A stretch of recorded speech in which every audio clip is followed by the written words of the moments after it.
여러분 안녕하십니까? 화요일 뉴스나이트 시작합니다.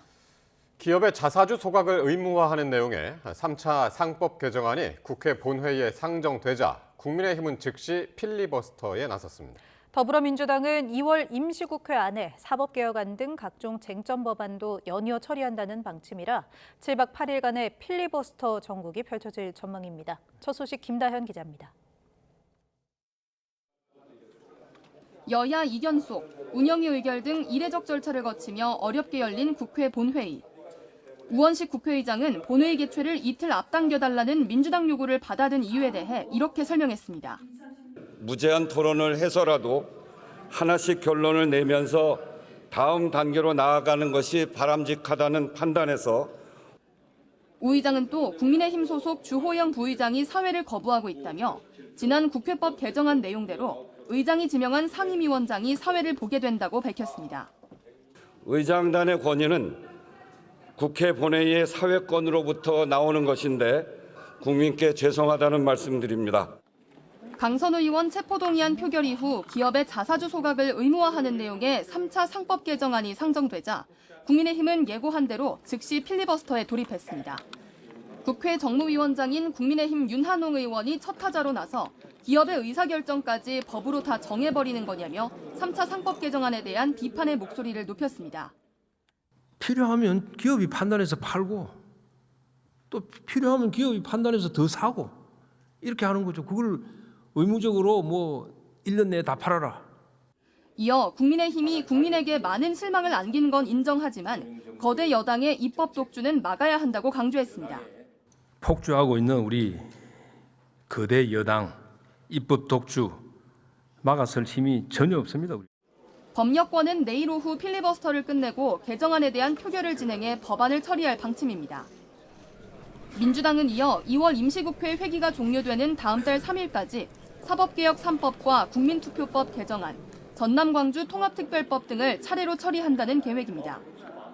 법안마다 국민의힘이 무제한 토론으로 대응한다는 방침이어서 최장 7박 8일 동안 필리버스터 전국이 이어질 것으로 보입니다.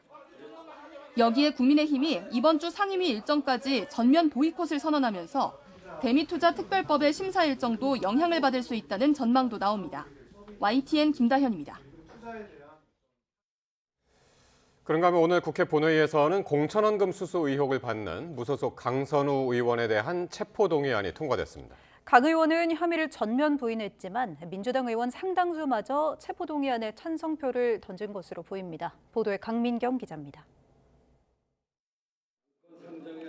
진동 끝에 열린 국회 본회의에는 공천원금 수수 혐의를 받는 무소속 강선우 의원에 대한 체포동의안이 첫 안건으로 올랐습니다.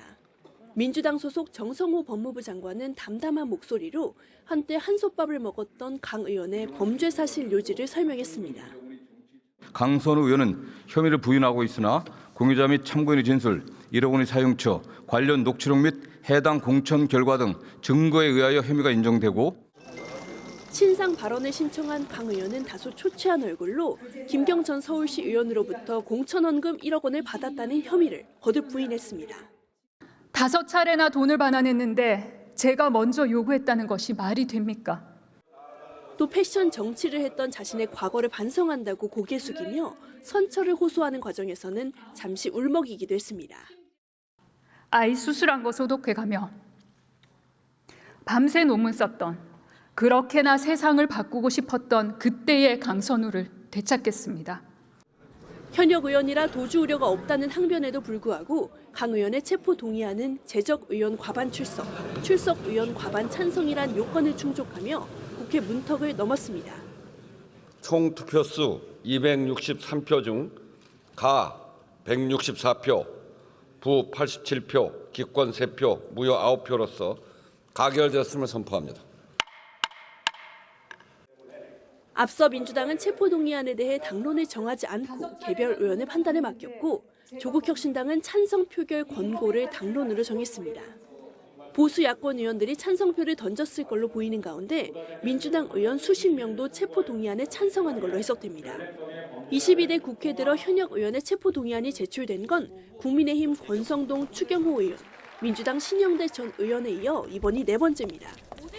체포동의안이 가결된 권성동 추경호 의원 가운데에는 권 의원만 최종 구속돼 수사를 받고 있습니다. 결국 강선우 의원의 구속 여부도 구속 전 피의자 신문에서 가려지게 됐습니다. YTN 강민경입니다.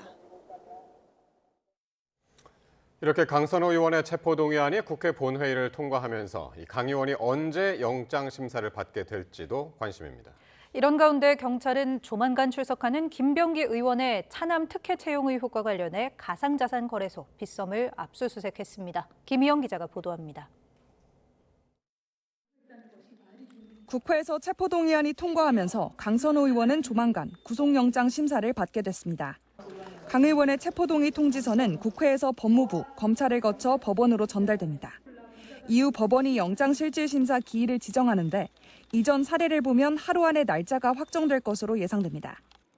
앞서 국민의힘 권성동 의원과 추경호 의원은 체포동의안 가결 5일 뒤 영장심사를 받았는데 이에 비춰보면 미체포 피의자인 강 의원 역시 이르면 이번 주 후반에서 3월 초에 구속 전 피의자 신문이 열릴 전망입니다. 필요적 공범인 김경 전 서울시 의원의 구속심사 일정도 곧 정해질 것으로 예상돼 두 사람 모두 본격 신문 준비에 들어갈 것으로 보입니다. 이런 가운데 두 사람이 구속 갈림길에 서게 된 원인인 1억 공천원금 의혹을 눈감아줬다는 논란이 불거진 김병기 의원은 오는 26일과 27일 경찰에 처음으로 출석합니다. 공천원금 등 13가지 의혹 관련 피의자 신분으로 경찰 조사를 받게 되는데 김 의원 소환을 앞두고 경찰은 차남 취업 청탁 의혹과 관련해 강제 수사에 나섰습니다. 앞서 김 의원이 재작년 말 빗썸과 두나무 측에 차남의 채용을 청탁했고 결국 빗썸에서 일하게 됐다는 의혹이 일었는데 대관 업무를 맡은 임원 등을 참고인으로 불렀던 경찰은 빗썸 본사 사무실과 금융타워를 압수수색했습니다. 경찰은 인사 자료 등을 확보해 채용 과정에 문제가 없었는지 들여다볼 것으로 보입니다. 현직 국회의원들이 잇따라 포토라인에 서는 상황, 이들을 둘러싼 의혹의 실체가 규명될지 관심이 높아지고 있습니다. YTN 김희영입니다. 미 연방대법원의 판결로 우리 시각으로 오늘 오후 2시부터 상호 관세 부과가 중단됐습니다. 하지만 동시에 트럼프 대통령이 예고한 새로운 관세가 부과되기 시작했습니다.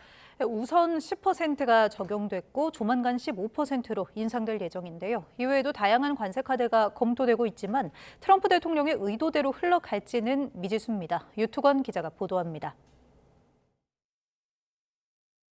미국 연방대법원의 판결에 따라 현지 시각 24일 0시 1분부터 상호관세 징수가 중단됐습니다. 하지만 곧바로 또 다른 관세 전쟁이 시작됐습니다. But we're immediately instituting the 10% provision, which we're allowed to do. And in the end, I think we'll take in more money than we've taken in before. Nothing changes. They'll be paying tariffs, and we will not be paying tariffs. 무역법 122조를 근거로 한 글로벌 관세는 일단 10%가 적용됐습니다. 하지만 트럼프 대통령이 예고한 대로 포고령 발표 등의 절차를 거쳐 조만간 15%로 올라갈 것으로 보입니다. 무역법 122조는 대통령에게 크고 심각한 무역 적자를 최대 15%의 관세를 통해 해결할 수 있는 권한을 주고 있습니다. 즉시 발동할 수 있지만 150일 뒤엔 의회의 승인을 받아야 연장할 수 있습니다. 의회 승인이 사실상 불가능해 보이는 상황에서 트럼프 행정부가 동시에 꺼내든 카드는 무역법 301조, 외국의 불공정 차별적 무역 관행에 대한 보복 관세로 기간도 세율도 상한이 없습니다. 하지만 불공정 관행을 입증해야 하고 공청회 등의 절차를 거쳐야 합니다. 트럼프 행정부는 관세 판결의 최대 수혜국으로 평가되는 중국과 브라질에 대해 이미 301조 조사를 진행 중입니다. 301조는 쿠팡에 대한 조사를 문제 삼아 우리 정부에 내밀 수 있는 카드기도 합니다. 또 다른 대안인 무역법 232조는 국가안보 위협을 이유로 품목별 관세를 부과할 수 있습니다.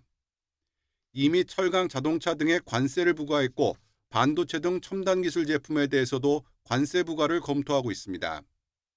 하지만 232조 역시 해당 품목이 안보 위협이 되는지 확인할 조사가 선행돼야 합니다. 여기에 미국 기업을 차별한 국가에 최대 50% 관세를 부과할 수 있는 관세법 338조도 또 다른 선택지로 거론되고 있습니다.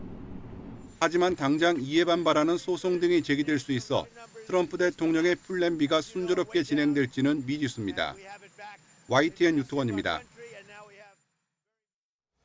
지금 들으신 것처럼 미국이 보복 관세를 매길 수 있는 무역법 301조 조사를 예고한 가운데 우리나라도 그 대상에 포함될 것으로 예상됩니다. 이에 정부는 쿠팡과 통상 문제를 분리해 대응하고 한국이 미국에 불공정하지 않다는 점을 강조하고 있습니다. 최하영 기자가 보도합니다. 정부는 미국의 무역법 301조 조사 대상에 우리나라가 포함될지에 대해 아직 예단하지 않고 있습니다. 그 대상이 되지 않도록 여러 가지 통상 이슈들을 관리해야 될 상황입니다. 다만 상호관세 카드를 잃은 트럼프 행정부가 무역법 301조로 압박의 고삐를 쥐고 있는 만큼 우리나라에도 칼끝을 겨눌 가능성이 큽니다. 충분히 가능성은 있다고 보고요. 그것이 실행을 목적으로 하든 압박을 목적으로 하든 지금 쓸 수 있는 가장 좋은 카드가 301조가 되니까. 특히 미국은 지난해 우리나라와의 교역에서 564억 달러, 81조 원가량 적자를 기록했습니다. 주요 교역국 가운데 11번째로 무역 적자를 이유로 조사에 나설 수 있습니다. 게다가 조사를 진행하는 미 무역대표부는 우리나라의 디지털 규제나 농산물 검역 등을 비관세 장벽으로 지목해왔습니다. 무역법 301조를 앞세워 비관세 장벽 해소를 더욱 압박할 수도 있습니다. 비관세 장벽 관련된 부분들을 이유로 해서 미국 정부가 301조에 관련된 것들을 언급을 하고 있기 때문에요. 그런 부분에 있어서 정부가 좀 선제적으로 예방을 해야 되지 않을까. 또 쿠팡이 한국 정부의 미국 기업 차별을 주장하는 점도 빌미가 될 수 있는 만큼 정부는 쿠팡과 통상 문제가 별개라는 점을 강조하고 있습니다. 더 적극적으로 설명도 하도록 해서 이 정보 유출하고 이 301조의 본질적인 어떤 불공정 거래하고는 단절을 좀 시키도록 하겠습니다. 정부는 미국의 조사 가능성에 대비해 우리나라가 불공정하지 않다는 자료를 충분히 준비하고 있다며 최대한 기존 무역 합의 틀 안에서 사태를 해결한다는 방침입니다. YTN 최하영입니다. 이재명 대통령은 나라의 모든 문제의 원천은 부동산이라며 농지까지 투기 대상이 됐다고 강하게 비판했습니다. 전수조사를 거쳐 농사를 안 짓는 경우 매각을 명령하는 방안을 검토하라고 지시했습니다. 강진원 기자의 보도입니다. 연일 부동산 시장 정상화 의지를 밝히고 있는 이재명 대통령이 이번에 농지를 겨눴습니다. 귀농, 귀촌을 하려고 해도 땅값이 올라 어려움을 겪는 현실을 꼬집었습니다. 저 산골짜기 있는 그 뭐 버려지다시피 한 밭도 말이에요. 막 5만 원, 10만 원씩 막 심하게는 2, 30만 원씩 하고 그러니까 이 농사를 지을 수가 없어요. 특히 관리 부실로 농지까지 투기 대상이 돼버렸다며 관계 부처를 질타했습니다. 헌법에 규정된 경자 유전 원칙에 따라 농사를 짓는 사람만 농지를 소유할 수 있는데 지켜지지 않고 있다는 겁니다. 땅 사가지고 제대로 안 쓰고 있을 경우는 매각 명령 대상인 것 같은데 매각 명령 대상도 있는데 매각 명령 하는 사례가 없다고 그러더라고요. 이 대통령은 땅값이 오를 것 같으니 다들 갖고 있는 거라며 강력한 대책을 주문했습니다. 농사를 안 짓는 농지를 전수조사해 매각 명령을 내리는 방안을 검토하라고 지시했습니다. 필요하면 인력을 대규모로 조직을 하든지 해가지고 전수조사하고 농사 짓는다고 사가지고 방치해 놓은 거는 이제 강제 매각 명령 받는다고. SNS를 통해선 다주택자 등에 대한 압박을 이어갔습니다. 시장에 맞서지 말란 말도 있지만 정부에 맞서지 말란 말도 있다며 경고장을 또 날렸습니다. 다주택과 비거주 투자용 주택, 초고가 주택을 보유하는 건 자유지만 부동산 시장 정상화에 따른 위험과 책임은 피할 수 없을 거라고 못 박았습니다. 이 대통령이 주택에 이어 농지까지 정조준한 건 부동산 투기로 이익을 볼 수 있을 거란 기대 심리를 확실히 꺾겠다는 생각이 크기 때문이라는 분석이 나옵니다. YTN 강준원입니다. 통일교 청탁 의혹에 연루된 건진법사 전성배 씨가 1심에서 징역 6년을 선고받았습니다. 재판부는 전 씨가 김건희 씨와 공모해 통일교 측으로부터 수수한 금품을 모두 유죄로 인정했습니다. 안동준 기자의 보도입니다. 건진법사 전성배 씨가 통일교 금품 수수 혐의로 1심에서 징역 6년을 선고받았습니다. 재판부는 통일교 측이 전 씨를 통해 김건희 씨에게 3차례 건넨 금품 모두 알선 수재 혐의가 인정된다고 판단했습니다. 전 씨는 금품을 전달한 심부름꾼이라고 주장했지만 재판부는 전 씨 역시 청탁을 인식하고 김건희 씨와 공모했다고 본 겁니다. 전 씨가 통일교로부터 받은 고문료와 기업들이 청탁을 대가로 제공한 금품 모두 알선수재 혐의가 인정됐습니다. 다만 전 씨가 박창욱 경북도 의원에게 공천 청탁을 대가로 1억 원을 받은 혐의는 증거가 부족하다며 무죄로 판단했습니다. 재판부는 전 씨 행위로 정교유착이 발생했다며 헌법이 정한 정교 분리 취지를 어긋나게 했다고 지적했습니다. 전 씨가 재판 과정에서 김건희 씨에게 금품을 전달한 사실을 인정하고 자신이 보관하던 금품을 이미 제출했지만 재판부는 이런 사정을 양형에 참작하거나 감경할 사유로 보지 않았습니다. 재판부는 그라프 목걸이 몰수와 1억 8천여만 원 추징도 명령했는데 김건희 씨가 다른 제품으로 교환한 샤넬 가방은 동일성을 상실했다며 몰수 대상에서 제외했습니다. 이번 판결로 전 씨와 김건희 씨, 윤영호 전 본부장까지 통일교 청탁 의혹에 연루된 인물들이 모두 실형을 선고받게 됐습니다. YTN 안동준입니다. 정교유착 의혹을 수사 중인 검경 합동수사본부가 임종성 전 더불어민주당 의원을 다시 소환했습니다. 내일은 김규환 전 미래한국당 의원을 불러 조사할 예정인데 관련 수사에 속도를 내는 모습입니다. 권준수 기자입니다. 지난 2020년 4월 총선을 앞두고 통일교 측으로부터 3천만 원 상당의 금품을 받은 혐의를 받는 임종성 전 더불어민주당 의원이 합동수사본부에 다시 출석했습니다. 첫 피의자 조사를 받은 지 약 2주 만입니다. 임 전 의원은 오랜 기간 통일교와 접촉해왔다는 의혹을 받고 있습니다. 그러나 임 전 의원은 통일교 사업에 도움을 준 적이 없다며 연결고리 윤영호 전 통일교 세계본부장도 모르는 사람이라고 재차 강조했습니다. 두 번째 소환 조사인데 여전히 혐의에 대해서는 부인하시는 입장인지. 아니, 혐의가 없는데 뭐 부인이라고 할 수도 없죠. 없는 거를 솔직하게 얘기할 뿐이고. 임 전 의원은 통일교의 쪼개기 후원 명단에도 이름을 올린 것으로 파악됐습니다. 하지만 통일교 내부 문건에 자신의 이름이 언급된 사실 역시 잘 알지 못한다며 선을 그었습니다. 합수본은 통일교의 정치권 로비 의혹에 얽혀있는 의원들을 상대로 여야를 가리지 않고 전방위 수사를 벌이고 있습니다. 내일은 김규환 전 미래통합당 의원을 소환해 총선을 앞두고 현금 3천만 원을 수수했는지 집중 조사할 예정입니다. 다만 김 전 의원 측은 총선 한 달 전 이미 불출마를 선언했다며 통일교 측이 천정궁으로 불러 돈을 건넸다는 주장은 앞뒤가 맞지 않는다고 반박했습니다. 합수본은 최근 통일교 관계자도 잇따라 소환해 정치권에 자금을 건넨 경위를 추적하면서 구체적인 사실관계를 재구성하는 모습입니다. 수사에 속도를 내고 있는 만큼 전재수 전 해양수산부 장관도 소환할 거란 관측도 나옵니다. YTN 권준수입니다. 이른 새벽 서울 대치동 은마 아파트에서 불이 나며 17살 딸이 숨졌습니다. 엄마와 여동생도 화상 등을 입고 병원에 옮겨졌습니다. 이수빈 기자가 보도합니다. 어두컴컴한 새벽 아파트 안에 시뻘건 화염이 가득합니다. 현관과 베란다 창문으로는 검은 연기가 뿜어져 나옵니다. 새벽 6시 20분쯤 서울 대치동 은마 아파트 8층에 있는 한 세대에서 불이 났습니다. 갑자기 울린 화재 경보에 놀란 주민 90여 명이 다급히 계단을 이용해 대피했습니다. 아무래도 불안해서 이제 식구들 챙겨서 6시 한 25분경에 아래 1층으로 내려왔고요. 그때 이미 되게 많은 주민분들 나와 계셨고. 불은 1시간여 만에 모두 꺼졌지만 불이 난 집에서 미처 나오지 못한 17살 딸이 베란다에서 숨진 채 발견됐습니다. 어머니와 둘째 딸은 화상 등을 입어 병원으로 옮겨졌습니다. 이들 가족은 이사한 지 얼마 안 돼 사고를 당한 것으로 파악됐습니다.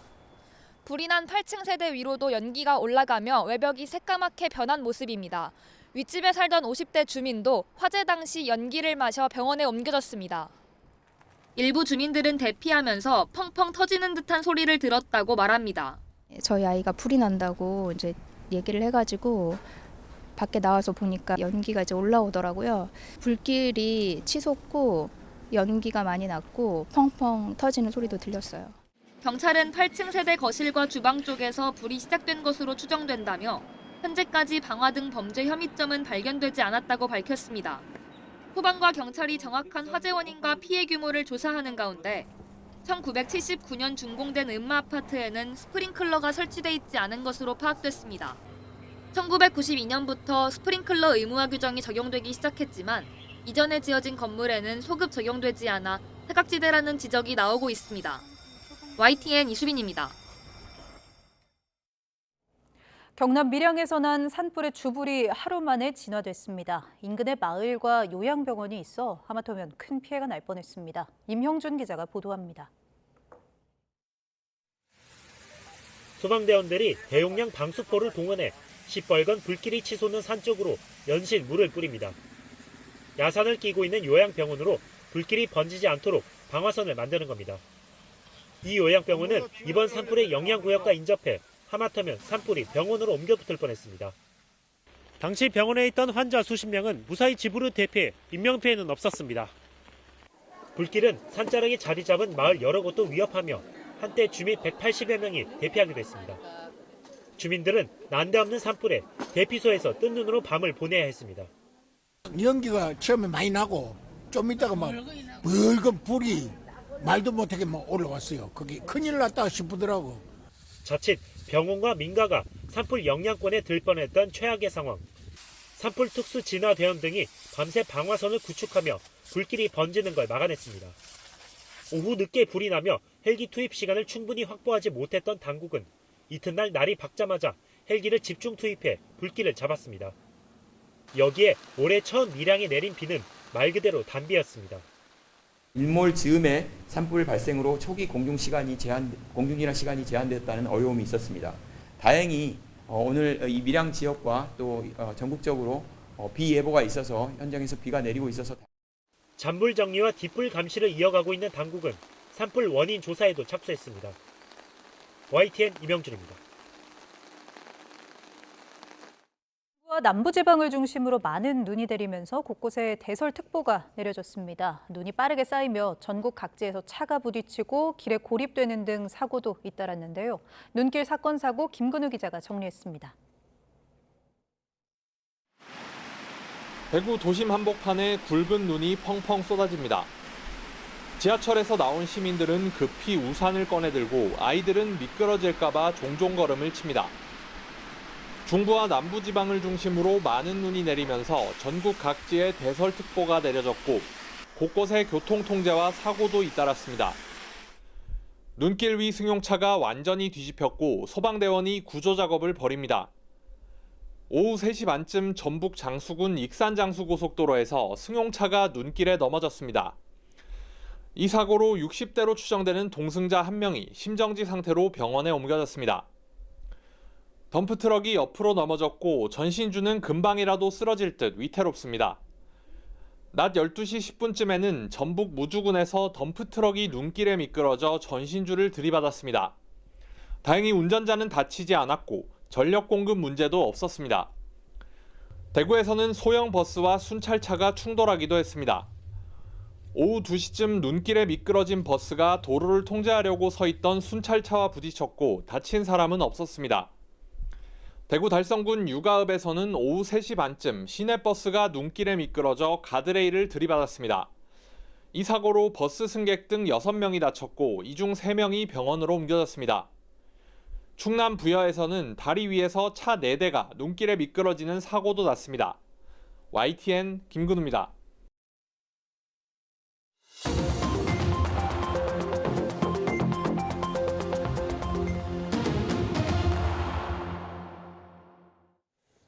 정치권 관심 뉴스 짚어보는 포커스 나이트 시간입니다. 오늘은 최창렬 용인대 특임교수, 최수영 정치평론가 나오셨습니다. 어서 오십시오. 안녕하세요. 네, 1억 원의 공천원금을 수수했다는 혐의로 구속영장이 청구된 강선우 의원에 대한 체포동의안이 가결됐습니다. 표결에 앞서서 진행된 강 의원의 신상 발언부터 들어보시겠습니다. 주면 반환하고 주면 반환하고 주면 또 반환했습니다. 지독했던 시간의 마침표를 반환으로 찍었습니다. 5차례에 걸쳐 총 3억 2,200만 원을 반환했습니다. 1억은 제 정치 생명을, 제 인생을 걸 어떤 가치도 없습니다. 5차례나 돈을 반환했는데 제가 먼저 요구했다는 것이 말이 됩니까? 자, 이렇게 강선우 의원이 주면 반환하고 주면 반환하고 주면 반환하고 이렇게 혐의를 전면 부인했지만 체포동의안은 통과가 됐습니다. 재석 263명 중에서 164명이 찬성을 했고요. 이렇게 보면 상당수 민주당 의원들이 뭐 찬성표도 던졌지만 반대표도 상당히 많이 그렇죠. 던졌습니다. 그 찬성 반대가 다 많이 나온 거예요. 예. 근데 이제 불체포 특권이라는 게 헌법상 의원의 특권이잖아요. 면책 특권과 함께 말이죠. 그런데 아직도 이제 불체포 특권이 유효하다고 보는 것 같아요. 반대하신 분들은. 그러니까 저 체포영장이라는 게 체포 동의안이라는 게 예. 판사 앞에 가서 영장 심사를 받으라는 거거든요. 그렇죠. 구속이라는 얘기는 전혀 아니에요. 예. 죄가 있고 없는 것도 전혀 알 수 없는 거고. 뭐 국민들은 100% 다 심사를 받게 돼 있잖아요. 영장이 청구되면. 예. 의원들은 특권이라는 거란 말이죠. 그게 그러니까 의원들은 적어도 회기 중에 회기가 아닌 때는 관계없죠. 회기 중에는 일단 불체포 특권이 있는 건데 대개 지금 우리나라 국회의원들도 그렇고 일반적으로 의원들에게 면책 특권과는 좀 다른 것 같습니다. 불체포 특권은 정말 이제 의미를 상실했다. 그런 인식이 일반적인데 아직도 좀 이제 강선우 의원의 이 주장을 뭐 상당히 있는 그대로 믿는 의원이 있는가 보죠. 그러니까 일단 이제 이렇게 표가 분포가 됐는데 일단 그럼에도 불구하고 민주당이 찬성표를 많이 던진 겁니다. 찬성표를 던졌기 때문에 체포동의안이 결국 가결된 건데 이제 언제부턴가 아마 이 체포동의안 자체가 그러니까 불체포 특권 자체가 사실 사무화될 수 있다고 저는 생각합니다. 점점 그런 추세로 가는 것이고 단지 이제 강선우 의원의 얘기는 계속 보도가 나왔던 겁니다만 2022년도 1월에 돈을 받았는데 그 4월에 알았다는 거 아니에요? 그 8월에 돌려줬다는 거거든요. 그런 이제 얘기들이 이제 법원이 뭐 최종 판단하는 문제긴 합니다만 상식적으로 납득이 안 가는 부분이 있죠. 그러니까 일단 이제 체포영장이 발부되면 체포동의안이 가결됐으니까 영장 심사를 받아야 되겠죠. 그때 이제 영장 청구 여부가 구속 여부가 이제 판결이 난다고 봅니다. 예. 그 표를 조금만 더 분석을 해보면 263표 중에서 164표가 이제 찬성표였거든요. 그리고 이제 반대가 87, 기권이 3, 무효가 9. 그러니까 이게 3개 합쳐가지고 99표가 찬성이 아닌 표였단 말이에요. 네. 그러니까 대부분 이제 민주당에서 던진 표일 가능성이 큰데. 그러니까 뭐 간단히 설명하면은 민주당 의원의 3분의 2는 반대했어요. 3분의 2는 반대하고 3분의 1은 찬성한 거예요. 그러니까 조국혁신당은 권고적 당론이니까 찬성했다고 12석 보고 그다음에 개혁신당 3석, 그다음에 국힘이 105석이니까 120석 정도. 그러면 여기서 이제 164가 나왔다는 건 한 44명 정도가 이탈을 했다라고 보면 되는 거잖아요.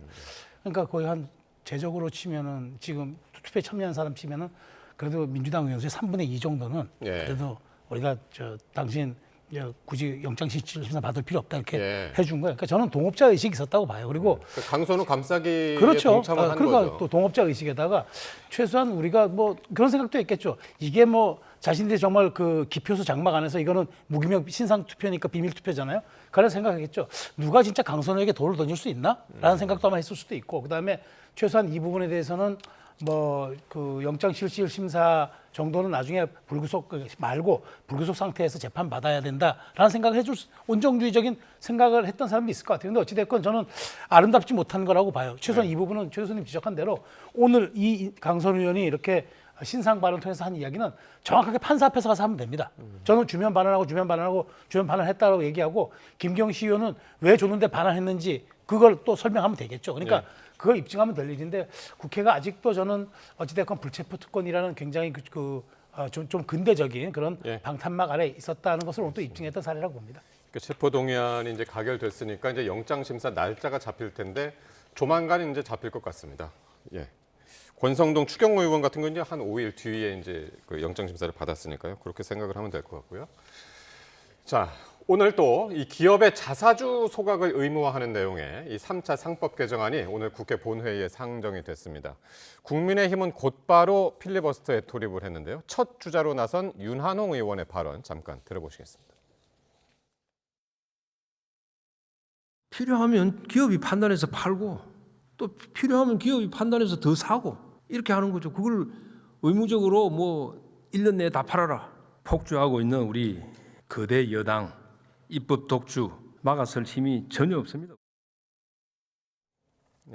이 상법 개정안 말고도 민주당이 여러 법안을 지금 예고한 상태입니다. 잘 아시는 것처럼 사법개혁 3법이 있고요. 국민투표법 개정안도 있고 전남광주 통합특별법도 있고 아동수당법도 있는데 그중에서 이제 가장 먼저 상법 개정안을 오늘 상정을 했단 말이죠. 이 상법 개정안이 3차 상법 개정안이 자사주 소각 문제가 이게 자사주라는 게 저 아까 윤한홍 의원 잠깐 말씀처럼 기업이 자신의 주식을 사들이는 거예요. 사들여가지고 기업의 이제 방어권에 활용하는 게 이제 계속 얘기돼 왔던 거죠. 근데 미국이나 일본의 경우는 자사주 소각의 규정이 없어요. 우리나라 이제 자사주 소각이 없다가 이번에 이제 이렇게 법을 바꿔서 상법을 바꿔서 자사주를 이제 없애란 얘기예요. 그러니까 완전하게 매각하는 것도 안 되고. 그러면은 그 기업의 주식 가치가 올라가겠죠. 올라가니까 이건 일반 주주에게는 유리하다고 봐야 될 거예요. 소각을 하면. 소각하면. 다시 말하면 이 자사주 소각의 어떤 장단점이 있을 거예요 아마. 근데 우리나라 이제 주식시장에서 자사주로 인해서 이제 기업들이 상당히 그 뭐 순환출자 이런 부분을 해서 이 지분이 약함에도 불구하고 계속 소유를 해왔던 거 아니에요? 그런 부분은 많이 문제가 돼 왔죠. 특히 박근혜 정부 때도 그랬고. 그래서 저는 상법 개정안을 통해서 일단 주가의 주식의 가치를 높이고. 그래서 저는 제 개인적 생각에는 이 자사주 소각이 만약에 통과되잖아요. 상법이 개정이 되면 저는 주가는 더 오를 것 같아요. 오늘도 6,000포인트 거의 임박했던데. 모르죠. 뭐 6,000포인트로 이제 가까이 간 게 이제 SK 하이닉스하고 삼성전자가 주도한 바가 크긴 합니다만 우리나라 전반적으로 주식이 좀 디스카운트돼 있다, 좀 낮게 평가돼 있다라는 지적도 일반적이에요 평가들이. 그렇다면 이 자사주 소각을 반대하는 국민의힘의 주장은 저런 것이긴 합니다만 제가 볼 때 어쨌든 자사주로 인해서 기업들이 과도하게 경영권을 방어해 왔다. 그러면서 볼 때 저는 일반 주주들의 이익을 앞서간다는 의미에서 볼 때 이 자사주 소각의 의미가 있는 것 같아요. 저는 그래서 저는 유리하게 아마 전 주가 상승에도 도움이 될 거라고 저는 판단하고 있습니다. 민주당이 직접적으로 이렇게 얘기를 했더군요. 국민의힘이 주가 부양 법안에 반대하는 모습을 이제 부각시키기 위해서 첫 번째 안건으로 이제 상정을 했다라고 이제 공식적으로 이야기가 나왔는데. 어쨌든 지금 국민의힘은 오늘부터 이제 전면적으로 이제 필리버스터에 들어갔는데 그 주된 원인 이유 중에 하나가 이제 사법개혁 3법 처리 이것까지 지금 예고가 됐기 때문 아니겠습니까? 네, 그러니까 저는 요 말씀 한번 드리고 싶은 건데 왜 민주당은 사실 정말 당력을 걸다시피 한 게 사법개혁 3법들인데 왜 자사주 소각하는 상법 개정안부터 했을까요? 그러니까 이게 사실 굉장히 고도의 전략인 거죠. 그러니까 우리는 이렇게 그 주식 투자자들을 보호하고 국내 증시를 부양하려는 이런 법안을 먼저 상정을 해서 우리 민생보안 챙긴다는 걸 보여주려고 프레이밍을 짠 거고 국힘은 뭐 그 덫에 걸려 드는 거죠. 어찌할 수 없으니까. 그 다음에 이제 이렇게 약간 순치시킨 다음에 그 다음에 사법 3법을 쫙 통과시킴으로써 이 법안이 갖고 있는 이른바 독소 조항과 악법성들을 희석시키는 그런 전략이죠. 그러니까 사실 뭐 자사주 소각해서 주가 부양하겠다는데 누가 싫어하겠습니까? 그러니까 그런 마치 민생 법안처럼 한 것들은 통과시키면서 사실은 이제 물타기 하는 거고, 그리고 이 자사주 소각에 대해서도 대단히 사실은 양면성이 있어서 이른바 M&A가 안 된다는 그런 점들이 그렇게 많이 방어가 안 된다는 점들이 있었는데도 불구하고 이건 토론의 여지가 없이 그냥 넘어갔는데 사실 이것도 독소조항이 많아요. 근데 지금 말씀하신 것처럼 더 심각한 거는 이 이른바 사법개혁 3법안들이죠.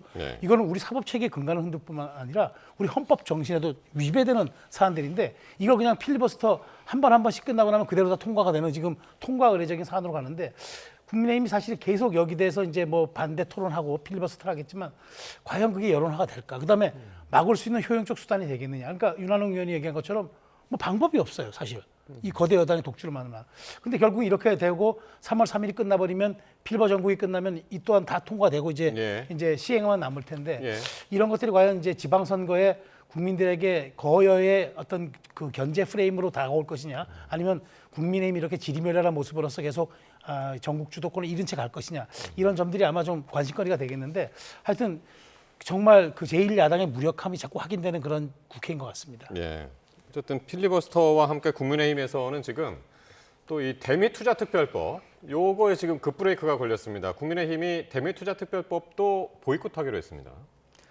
근데 사법개혁 3법이 이제 통과되겠죠. 이제 지금 필리버스터 전국에 돌입을 했으니까 이제 언제부턴가 우리 국회가 지금 여당이 법안을 이제 상정하면 필리버스터에 들어가고 이 하나의 공식처럼 되고 말았어요. 아무튼 그런 이제 과정을 거쳐서 이제 한 7박 8일 정도 걸릴 것 같은데 이 대미투자특별법은 이 지금 사법개혁 법안과 연계시키지 않는 게 좋다고 저는 생각합니다. 이 대미투자특별법 얘기는 지금 이제 그 미국 연방 대법원에서 그 상호관세가 위법이 나오기 전에도 이 대미투자특별법 때문에 이제 문제가 있다고 미국이 이거를 가지고 시비를 걸었던 거란 말이에요. 그리고 국민의힘에서도 이 법안은 바로 며칠 전도 그랬어요. 이건 여러 가지 이제 문제를 제기하면서도 이 법안은 협조하겠다. 그렇게 얘기를 했다고요. 불과 2, 3일 전에도 그랬다고 제가 기억을 하는데 다시 또 이제 이 상황을 바꾼 것 같아요. 그래서 저는 뭐 이 쟁점적인 법안들, 사법개혁 법안도 그렇고 여러 가지 법안들이 있으니까 이 법안들에 대해서는 필리버스터 하고 문제 제기를 하더라도 이 대미투자특별법은 좀 더 불확실성이 증대됐어요 지금.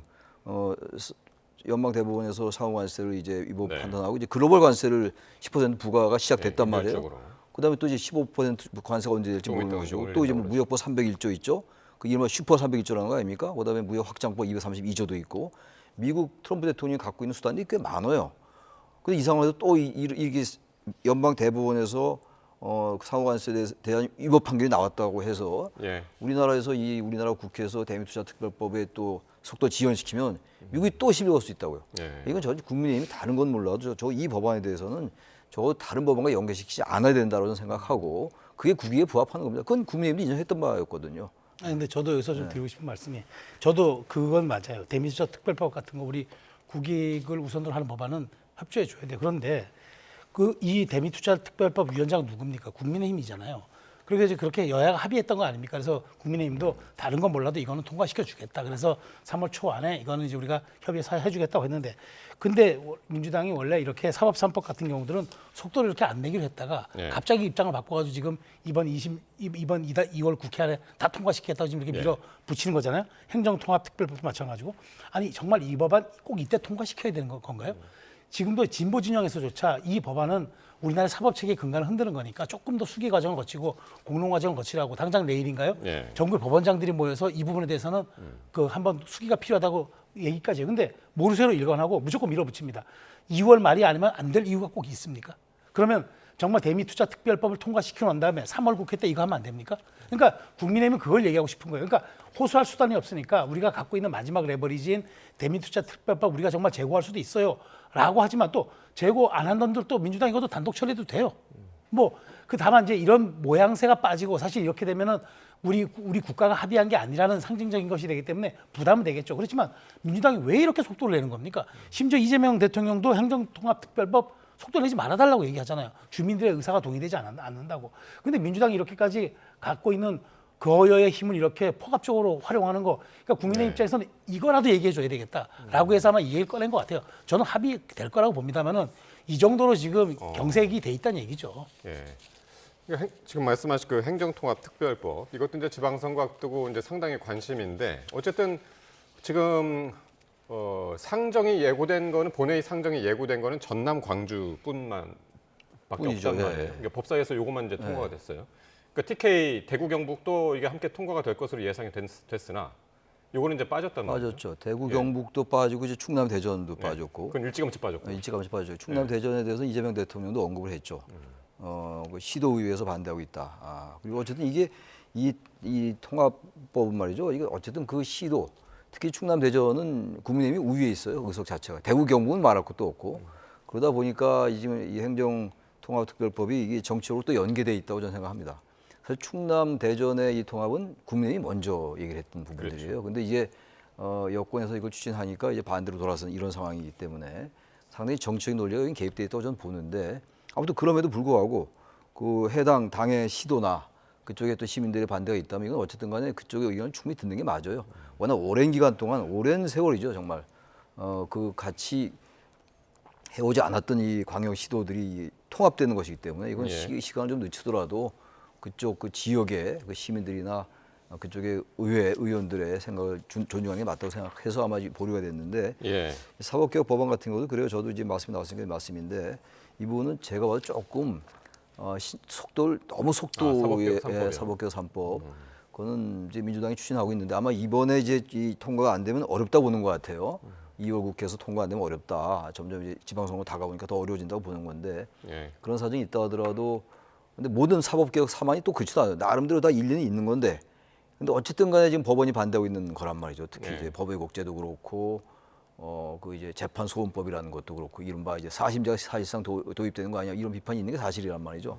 조금 더 신중하거나 너무 속도를 좀 빨리 안 했으면 좋겠다는 생각은 들긴 들어요. 사실. 알겠습니다. 지금 이제 뒤 국민의힘 얘기도 뭐 해야 될 게 많아가지고 짧게만 최수영 평론가께서 좀 말씀을 해주셨으면 좋은 게 지금 이제 일단은 전남 광주 통합법만 지금 통과가 된 거잖아요. 법사위에서. 그렇죠.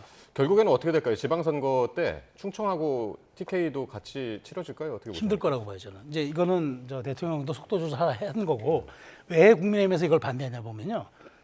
광주 전남 같은 경우에는 비교적 이런 겁니다. 그러니까 특례의 범위, 그다음에 이양의 권한과 재정 지원의 수준의 구체성 이런 게 잘 담보되어 있어요. 그런데 대구 경북 같은 경우라든가 충남 대전 같은 경우에는 이게 보면은 좀 약간 졸속으로 돼 있고 그다음에 이양의 구체성이라든가 그다음에 재정 권한의 범위 이런 것들이 아주 정확하게 돼 있지 않는다는 거예요. 그러니까 광주 전남에 비해서 조금 부족하고 좀 그다음에 좀 덜 성숙된 모습으로 지금 왔다는 거예요. 그래서 지역에서 반대하는데 근데 이게 약간 대구 경북도 다른 거는 뭐 주호영 의원이라든가 자치단체장들은 여기 대해서 빨리 좀 통합하자고 얘기를 하는데 그 지역이 아닌 의원 그러니까 그 해당 그 말하자면 대구라든가 그 인접 경북에 있는 의원들도 그 빠진 의원들도 반대를 해요. 그리고 충남 대전도 사실은 처음에는 또 여기 동조하다가 지금 해당 지자체하고 지역 주민들은 반대 여론이 높아요. 그러다 보니까 대통령도 괜히 이거 다 세 개 다 처리했다가는 지방선거 역풍이 오겠다 싶으니까 일단 광주 전남 하라 그러고 나머지는 일단 유보가 되면은 타임라인상 3월 안에까지 통과되면 이거는 어렵다고 볼 수밖에 없기 때문에 저는 광주 전남만 이번엔 가능하지 않을까 싶어요. 알겠습니다. 자, 그리고 국민의힘 소장파 의원들이요, 이 장동혁 대표에게 내일 의원총회를 다시 열자라고 요구를 했습니다. 이른바 저륜 문제만 가지고 별도의 의총이 필요하다는 건데 이성권 의원의 발언 들어보시겠습니다. 윤핵인 노선으로 지방선거를 치를 수 있는지에 대한 의원들의 별도의 의원총회를 소집을 요구하고 또한 격렬한 토론 이후에 비밀투표의 형태로 표결을 통해서 최종적으로 노선을 결정하자는 것을 제안을 한 것입니다. 네. 여러분 잘 아시는 것처럼 어제 한번 의총이 있었죠. 그런데 끝나고 나니까 이게 맥 빠진 의총이다, 김 빠진 의총이다 이야기가 많았는데 오늘 대한과 미래 의원들이 또 의총을 한번 더 열자라고 요구를 했습니다. 윤어게인으로 가든지 저륜으로 가든지 들으신 것처럼 의원 투표까지 해서 결론을 내자라고 지금 주장을 하네요. 그러니까 의원들이 지난번 그 의원총회가 당면 개정 얘기하다가 김 빠졌다 이렇게 본 것 같아요. 그러니까 이제 장동혁 대표 입장에서는 더 이상은 이제 뭐 내 입장 다 밝혔으니까 더 이상 뭐 우리 입장에 대한 논의는 없던 걸로 하자고 하니까 의원들 입장에서는 이렇게 끝나버리면은 이제 공관위가 제대로 가동되고 3월 돼가지고 이제 필리버스터 정국 끝나고 그다음에 선대위가 꾸려지고 나면은 그다음에 진짜 해볼 방법이 없을 겁니다. 그러니까 마지막 기회로 아마 이제 노선을 하자고 그러니까 최후의 통첩을 한 거예요. 뭐냐면 전 의원 투표를 해보자. 전 의원 투표를 해가지고 윤 어게인으로 가든 아니면 전륜으로 가든 해보자는 건데 제가 보기엔 그렇다 하더라도 저는 장동혁 대표의 노선이 별로 흔들릴 것 같지는 않아요. 왜냐하면 뭐 저는 지난번에 이제 2월 19일 날 윤석열 전 대통령의 선고 이후에는 아마 좀 다를 것이라고 생각했는데 근데 장동혁 대표는 그거 같아요. 아직까지는 코어 지지층을 더 단결시켜야 되겠다. 그리고 그걸 바탕으로 인해서 지방선거는 투표율이 좀 낮기 때문에 60% 이하니까 최대한 집토끼를 결집시켜 놓고 나서 굳힌 다음에 뻗는 전략으로 가자. 근데 그거는 조금 3, 4월이 돼도 상관없겠다라고 판단한 것 같아요. 그렇기 때문에 의원들이 저렇게 요구해도 전 의원 투표를 갈지 모르겠습니다만은 저 요구조차 저는 장동혁 대표가 그렇게 수렴할 것 같지도 않고 설령 투표까지 간다 해도 의원들의 요구가 또 받아들여질 건지 약간 의구심이 듭니다. 최 교수님 어떻게 되세요? 근데 투표율이 말이죠. 그게 굉장히 오해하고 있는 게 2022년도에 투표율이 낮았어요. 지방선거 때. 근데 그때는 진보 지정에서 거의 투표를 안 한 경우가 많았다고요. 투표율이 낮았는데 2018년, 2014년도 그렇지 않아서 투표율이 높았다고요. 그러니까 투표율이 낮기 때문에 총선과 대선과 달라서 총선 대선은 70% 80% 되잖아요. 근데 이게 지방선거는 투표율이 낮으니까 강력한 이 지지층을 가야 된다. 이제 그래야지 이긴다라고 생각한다고 우리가 이제 추론해 주는 거예요. 저는 그런 생각보다는 이게 어차피 지방선거 질 거 알 거예요. 모를 리 없습니다. 제가 여러 번 말씀드립니다만. 그런데 이렇게 해야 자신의 당권이 유지된다고 보는 것 같아요. 장동혁 대표가 사실 정치한 지 3년 만에 당대표가 됐거든요. 그리고 지난번에 될 때도 이 강성당원들의 어떤 지지를 근거로 기반으로 이제 당대표가 됐다고요. 그러니까 일단 지금 이 상황 속에서 만약에 저륜을 선언한다. 그럼 자신의 정치 생명에 상당히 불리하다 보는 것 같아요. 그러니까 여러 지적이 보세요. 이거 진짜 여러 번 말씀 나누는 거 아니에요? 뭐 저만 그런 게 아니라 수많은 사람들이. 근데 정말로 이건 보수 진보를 떠나서 이거를 가지고 지금 이 저륜을 하지 않고 윤어게인과 같이 가겠다. 이건 상식의 문제거든요. 이건 합리의 문제이고 뭐 정치까지 갈 것도 없어요. 이건. 그 재판부가 지금 내란이라고 이미 얘기했는데 계엄이 내란이 아니라는 거 아닙니까? 그리고 지난번 1년 됐을 때 불법 계엄 1년 11월 3일 날 의회 폭거에 맞서는 계엄이었다고 얘기하다가 올해 신년 기자회견 때 조금 상황이 바뀌는 것 같아서 좀 바뀌나? 그런데 여전히 뭐 저는 바뀌지 않을 거라고 전망을 했습니다만 이렇게 왔잖아요. 그러니까 저는 이 장동혁 대표 1인에 의해서 말이죠.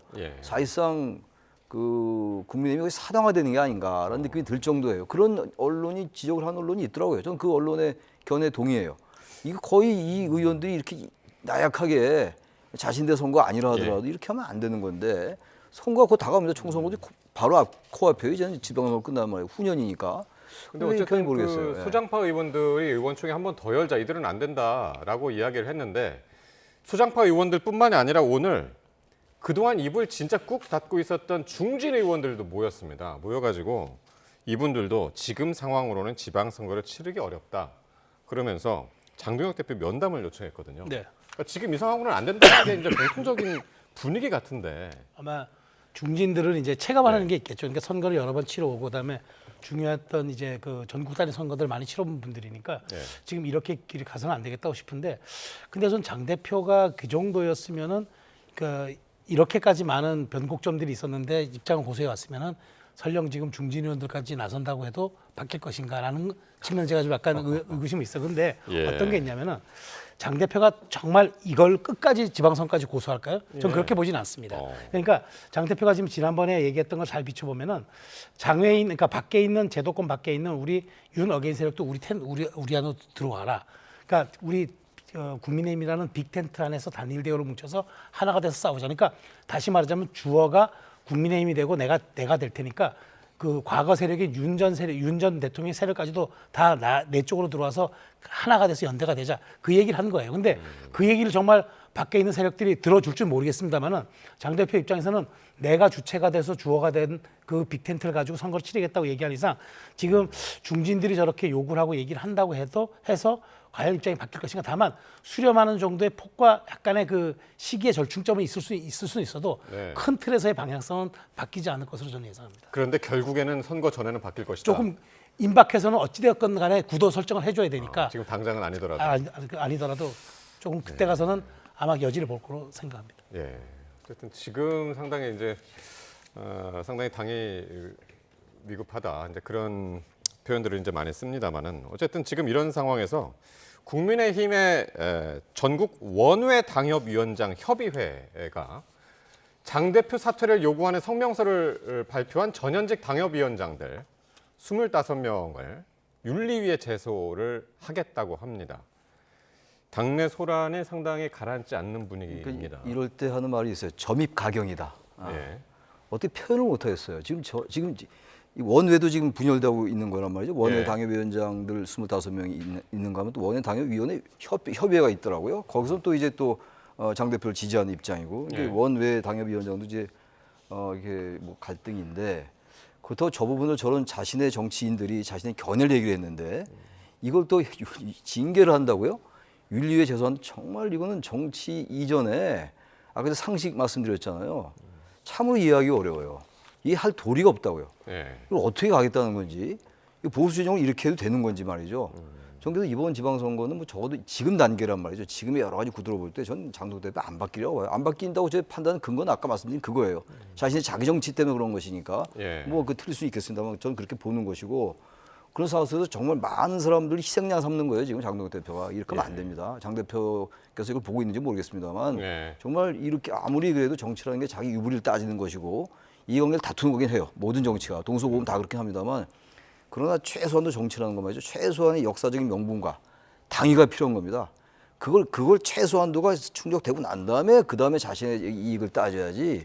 지금의 이 국면은 말이죠. 재작년 그 12월 3일 비상 불법개혁 이후에 지금 현재 국민의힘이 보여주는 특히 장동혁 지도부가 보여주는 이런 행태들 과도하게 퇴행적이다. 그런 말씀 드릴 수밖에 없습니다. 그러니까 이 윤리위는 사실 그동안 장동혁 대표가 이거는 나하고는 전혀 별개고 독립적으로 움직이는 거라고 했습니다만은 어쨌든 이거를 이제 밖에서 보기에는 국민의힘 안에서 계속 징계 정치가 계속 이어지는 것이 아니냐 그런 시각들이 상당히 많거든요. 근데 뭐 징계를 추진한다고 하지만 그렇다고 이 24명이나 되는 사람들을 다 징계 처리할 수는 없을 겁니다. 그러면 이분들이 다 실질적으로 지금 지방선거에서 각급 단위 선거 후보들을 추천을 하고 그다음에 그 올려야 되는 공천관리의 책임자들인데 이분들 다 예를 들어서 뭐 경고 정도라면 모르겠으나 당원권 3개월이라도 정지시키면은 아무런 거 할 수 없으면 이 24개 지역군 다 누가 책임집니까? 그러니까 이건 뭐 현실적으로 가능하지도 않고, 다만 저도 지금 말씀에 동의하는 건 그겁니다. 윤리위가 이 정치가 이른바 윤리의 정치의 도구화돼서는 안 되는 거죠. 사실 어찌 보면 정치란 건 갈등을 조정하고 여러 가지 다원적인 얘기와 다양성들의 얘기들이 묶여서 혼재돼서 가는 건데, 그렇게 하나의 방향성만 가져가는 건 온당치 않기 때문에 저는 이 부분은 과하다고 생각합니다만, 그렇다고 해서 징계를 추진한다고 해서 이분들에게 당원권 정지 같은 그런 건 없을 거예요. 저도 그렇게 봅니다. 그러지 않으면 선거를 치르지 못해요. 중앙당이 다 개입해서 할 수도 없는 노릇이고, 그래서 이 부분은 아마 국민의힘 내홍의 마지막 단계가 아닌가 싶어요. 왜냐하면 이게 이제 3월 되면은 이제 어찌됐건 저 선거 국면으로 바로 전환해야 되기 때문에 아마 내홍의 마지막 단계. 그래서 그 미래 그 젊은 소장파 의원들 모임도 끝장 토론 해보자고 이번에 얘기하는 것 같아요. 이번에 마지막으로 결론 나면 우리도 따르겠다라는 얘기들은 아마 지금 그 마지막 내용에 말하자면 지향점이 있는 게 아닌가 싶어요. 예, 알겠습니다. 두 분 말씀 여기까지 듣겠습니다. 지금까지 최창렬 용인대 특임교수, 최수영 정치평론가와 함께했습니다. 고맙습니다.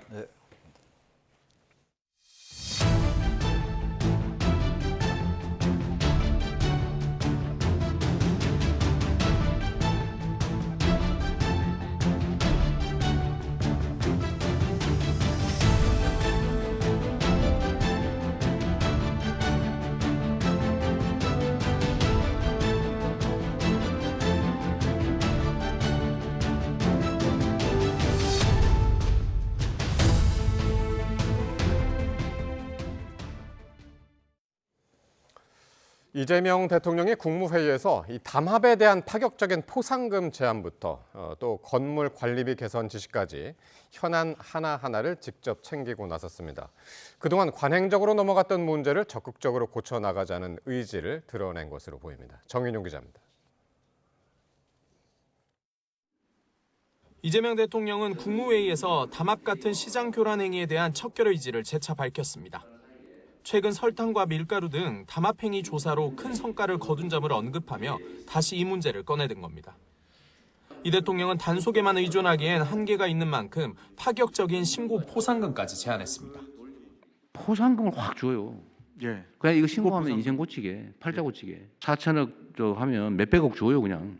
로또 하는 것보다 이거 담합 뒤지자 이렇게 하게 만들어야지. 행정안전부로부터 계곡 내 불법 시설 현황을 보고받은 뒤엔 공무원 감찰 필요성도 언급했습니다. 실태 조사가 부실하게 이뤄져 불법 시설 규모가 적게 집계됐던 건데 재조사를 지시하며 이번에 누락되면 징계해야 한다고 강하게 경고했습니다. 또 집합 건물 임대인이 임대료 상환 등 규제를 피하기 위해 관리비를 인상하는 문제를 두곤 사기, 범죄 행위란 비판도 쏟아내며 개선을 지시했습니다. 이 문제 이해관계 있는 사람이 전국적으로 수백만이 될 가능성이 있습니다. 이런 게 다 부조리죠. 이런 것들을 좀 찾아내서. 잘못된 관행이나 사소한 사안도 하나씩 고쳐나가면 성과가 된다는 게 이 대통령 지론인 만큼 사회 현안 전반에 적극 행정을 주문한 걸로 풀이됩니다. 이 대통령은 공무원들이 개혁적 마음가짐으로 일할 수 있도록 장차관 등 최고위 공직자들이 정책 결정에 대한 책임은 자신들이 진다는 점을 분명히 표현하라고 당부했습니다. YTN 정인용입니다. 이재명 대통령은 형사처벌 대신 보호처분을 받는 이 촉법소년의 나이를 낮추는 방안에 대해 2달 정도 뒤에 결론을 내겠다는 뜻을 밝혔습니다. 이 대통령은 오늘 국무회의에서 지난 문재인 정부 때 원전 건설 여부를 공론화한 것처럼 성평등 가족부에서 주관해 논의해보자며 이같이 말했습니다. 이 대통령은 이어 압도적 다수의 국민은 촉법소년 기준을 최소한 1살은 낮춰야 하지 않겠느냐는 의견이 있는 것 같다고 덧붙였습니다. 통일교로부터 현안 청탁과 함께 금품을 수수한 혐의로 재판에 넘겨진 건진법사 전성배 씨가 1심에서 구형보다 높은 징역 6년을 선고받았습니다. 서울중앙지방법원 형사 33부는 오늘 특가법상 알선 수재 혐의 등을 받는 전 씨에게 징역 6년을 선고하고 1억 8,078만여 원 추징을 명령했습니다. 재판부는 전 씨가 지난 2022년 4월부터 7월 사이 김건희 씨와 공모해 통일교 측으로부터 교단 현안 청탁과 함께 8천만 원 상당 금품을 수수했다고 인정했습니다. 건진법사 1심 사건을 맡은 이진관 재판부는 앞서 김건희 씨 재판에서 무죄로 판단된 이 통일교 측 첫 선물도 알선수재죄가 인정된다고 봤습니다. 같은 사안에 대해 다른 판단이 나온 이유를 임예진 기자가 정리했습니다. 특검이 특정한 통일교 측의 김건희 씨 선물은 샤넬 가방 2개와 다이아 목걸이, 그리고 천수삼 농축자까지 모두 8천만 원어치에 달합니다. 지난달 김건희 씨에게 징역 1년 8개월을 선고한 재판부는 이 가운데 통일교 측 첫 선물인 800만 원 상당 샤넬 가방에 대해선 알선수재 혐의가 성립하지 않는다고 보고 무죄로 판단했습니다. 김 씨에게 가방이 전달된 2022년 4월 무렵엔 통일교 측의 구체적인 청탁이 없었다는 이유에서였습니다. 2022년 3월 30일경 피고인이 윤영호에게 대선을 도와줘서 고맙다는 취지로 윤영호는 피고인에게 대통령 당선을 축하한다는 취지로 전화통화를 하였으나 이는 의례적인 표현이고 그 대화 내용 중 청탁이라고 볼 만한 것이 없고 하지만 전성배 씨 사건을 심리한 재판부의 판단은 달랐습니다. 명시적인 청탁은 없었지만 향후 통일교가 추진하는 사업에 대한 정부 차원의 협력을 구하려는 묵시적 청탁의 대가로 봐야 한다는 겁니다. 또 김 씨가 이미 통일교에서 대선을 도운 사실을 알고 있었던 데다 800만 원에 달하는 명품 가방을 사회 통념상 의례적인 당선 축하 선물로 보기는 어렵다는 게 재판부의 판단입니다. 재판부는 건진법사를 거쳐 김 씨에게 전달된 통일교 측 선물 모두 계속성이 인정된다며 포괄 일죄에 해당한다고 밝혔습니다. 두 재판부 해석이 엇갈린 가운데 김건희 씨 사건은 쌍방 항소로 2심에서 다시 판단을 받을 예정입니다. 특검은 대통령 취임 전 수수한 샤넬 가방도 유죄로 인정된 점에 주목하며 항소심 준비에 최선을 다하겠다고 밝혔습니다. YTN 임혜진입니다. 네, 이렇게 이진관 부장판사가 이끄는 재판부가 이 특검이 기소한 사건에서 잇따라 엄중 처벌 기조를 확인하고 있습니다. 한덕수 전 총리에 이어 건진법사 전성배 씨에게도 특검의 구형량보다 높은 형량을 선고했습니다. 유서현 기자가 정리했습니다. 이진관 부장판사가 재판장을 맡은 서울중앙지법 형사 33부는 건진법사 전성배 씨의 알선수재 혐의만 유죄로 인정하면서 징역 6년을 선고했습니다. 특검이 알선수재에 징역 3년, 정치자금법에 징역 2년을 요청했던 만큼 구형량의 2배가 선고된 셈입니다. 이진관 재판부는 앞서 한덕수 전 국무총리에 대해서도 15년이었던 구형량의 1.5배가 넘는 징역 23년의 중형을 선고했습니다. 피고인은 12.3 내란이 성공할지도 모른다는 생각에 이러한 의무와 책임을 끝내 외면하고 오히려 그 일원으로서 가담하기로 선택하였습니다. 이진관 재판부는 두 차례 구속영장이 기각된 박성재 전 법무부 장관의 내란 중요 임무 종사 사건도 심리하고 있습니다. 위로부터의 내란이 더 위험하다고 강조했던 만큼 유무죄 판단은 물론 형량까지 주목됩니다. 한덕수 전 총리의 경우 헌법재판관 미임명, 졸속 지명 의혹으로 또 이진관 재판부의 심리를 받습니다. 정진석 전 대통령 비서실장 등과 함께 피고인석에 서고 있습니다. 이진관 재판부는 윤석열 전 대통령의 사건도 맡고 있는데 정치 브로커 명태균 씨로부터 여론조사를 무상 제공받은 의혹에 대해서도 판단을 내릴 예정입니다. 이진관 재판부의 단호한 양형 의지가 남은 피고인들에게도 고스란히 이어질지 관심이 일쏠립니다. YTN 유서연입니다. 2차 종합특검이 내일 현판식을 열고 본격적인 수사에 착수합니다. 이른바 재탕 특검 논란을 넘어설 수 있을지 주목됩니다. 김영수 기자가 보도합니다. 권창영 특검이 이끄는 2차 특검은 내란과 김건희, 최상병까지 3대 특검을 모두 아우릅니다. 수사 대상은 모두 17개. 이 가운데 7개가 12.3 비상계엄, 내란 사건입니다.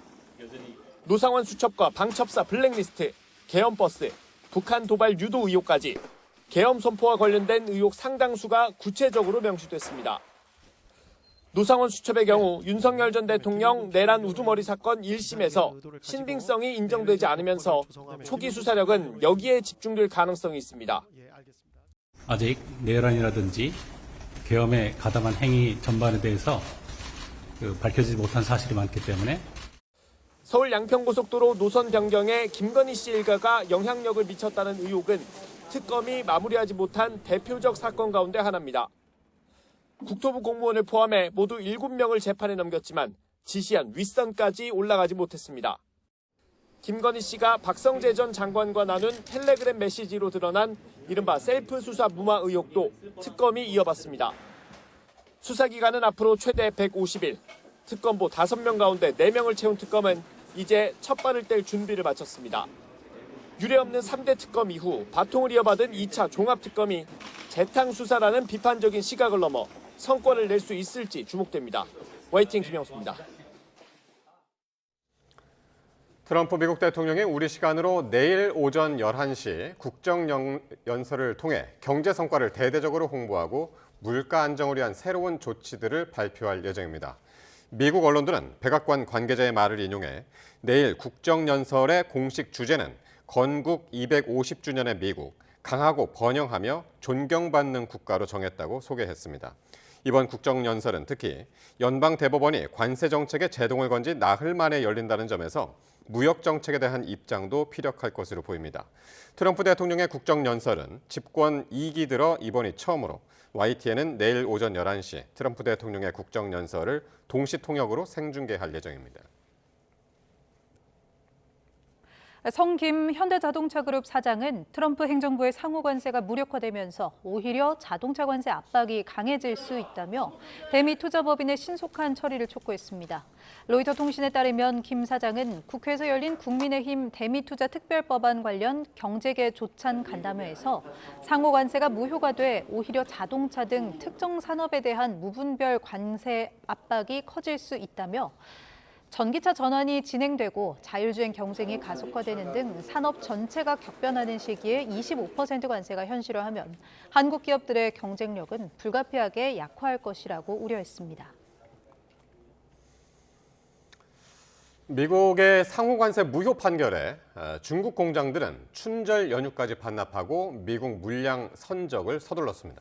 관세 인하 효과를 누리게 된 중국은 미국의 추가 조치를 견제하며 6차 무역 협상을 예고했습니다.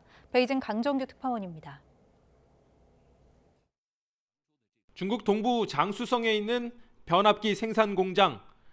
밀린 수출 물량을 대기 위해 춘절 연휴가 끝나기도 전에 직원들을 복귀시켰습니다.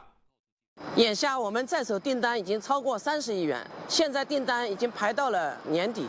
我们春节期间部分工序都没有停产。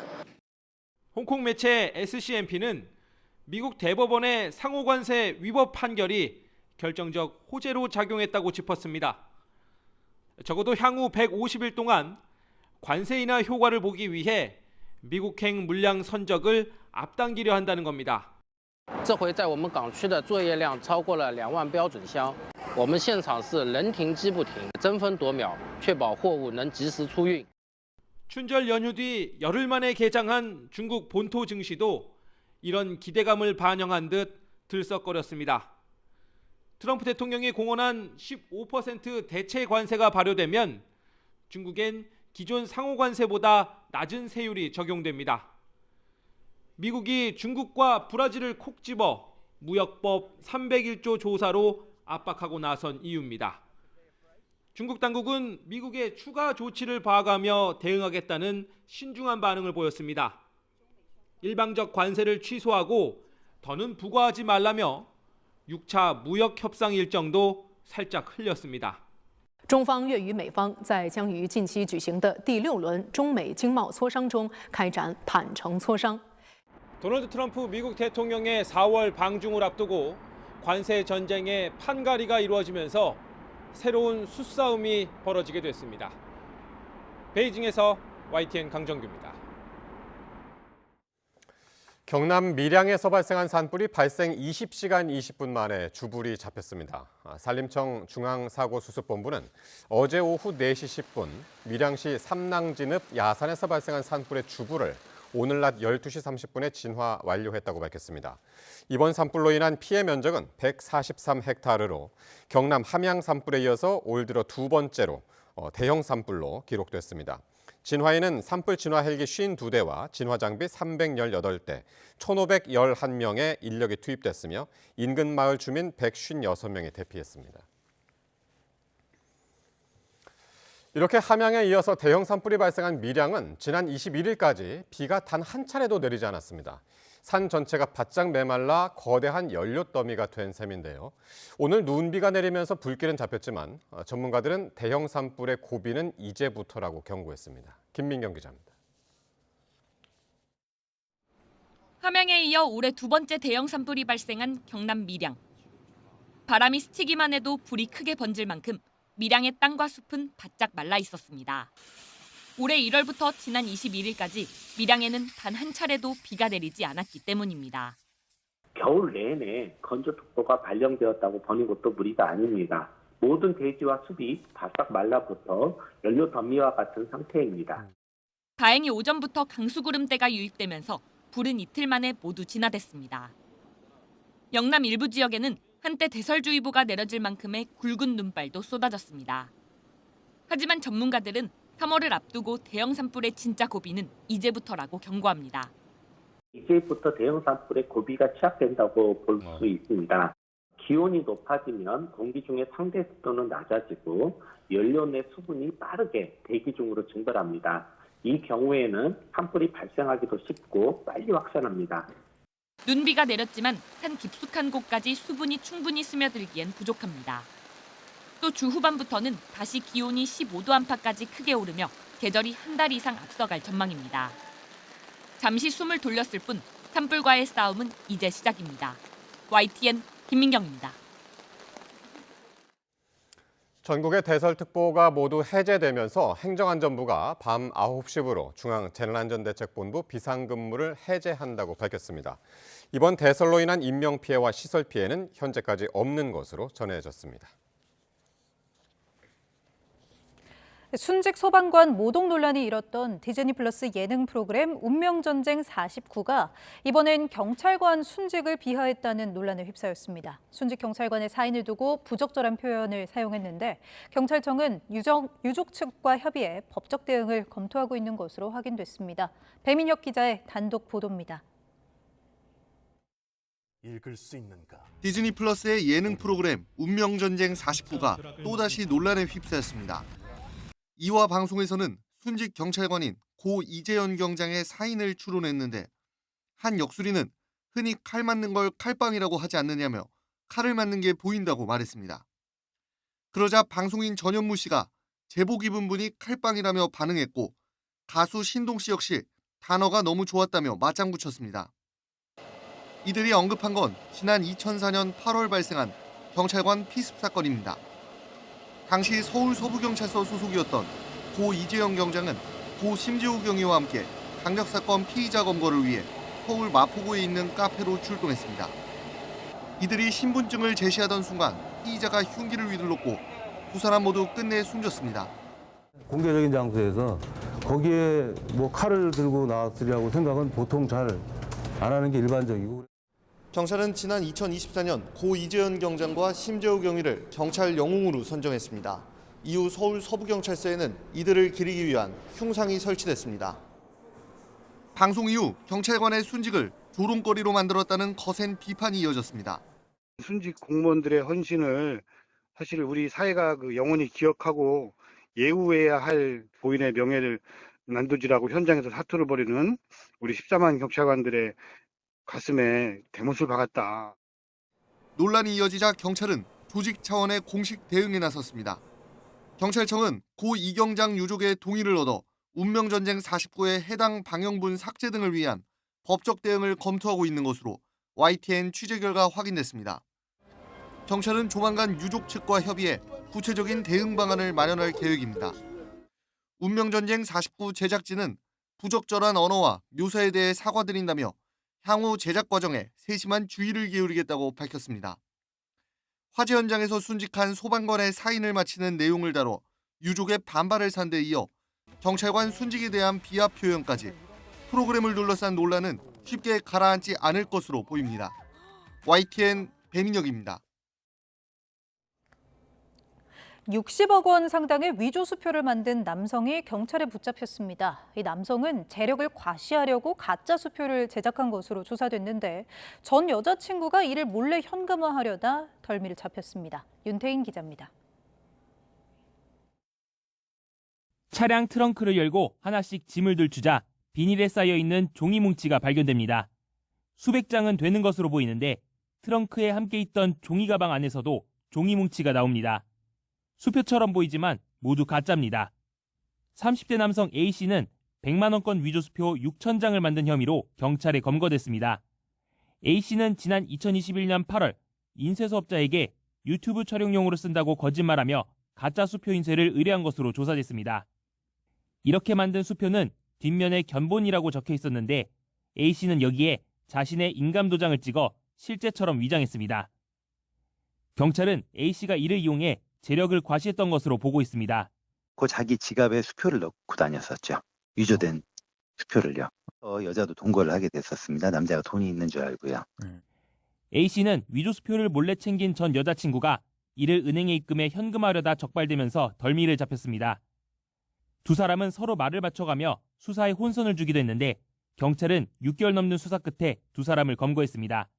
이 과정에서 여성의 집에서 위조 수표 300여 장을, A씨 차량 트렁크에서 5,600여 장을 발견해 압수했습니다. 경찰은 위조 수표가 시중에 유통되지는 않은 것으로 파악됐다고 밝혔습니다. 또 A씨를 구속 상태로, 여성은 불구속 상태로 검찰에 넘겼습니다. YTN 윤태인입니다. 배우 김지호 씨가 도서관에서 빌린 책에 밑줄을 이렇게 그은 사진을 SNS에 올렸다가 결국 사과했습니다. 화면으로 만나보시죠. 김 씨가 SNS에 올린 사진 먼저 보겠습니다. 김훈 작가의 책을 두고 반납을 미루고 드디어 읽어냈다. 선생님 글들이 마음에 와닿는다라고 썼습니다. 문제는 사진 속 책의 모습이었는데요. 이렇게 곳곳에 밑줄이 그어져 있던 겁니다. 김 씨는 지난 2023년에도 도서관 도서를 훼손한 의혹을 받았는데요. 이때는 이어령 작가의 책을 읽었다고 인증한 사진에 볼펜을 들고 있었고요. 책 곳곳에는 이번에도 밑줄이 그어져 있었습니다. 논란이 불거지자 김 씨는 사과문을 곧이어 올렸습니다. 공공도서관에서 빌려온 책을 기억하고 싶어 습관적으로 밑줄을 긋던 습관이 나왔다고 해명했는데요. 밑줄 그은 책은 도서관에 새 책을 제공하든 비용을 들이든지 하겠다고 덧붙였습니다.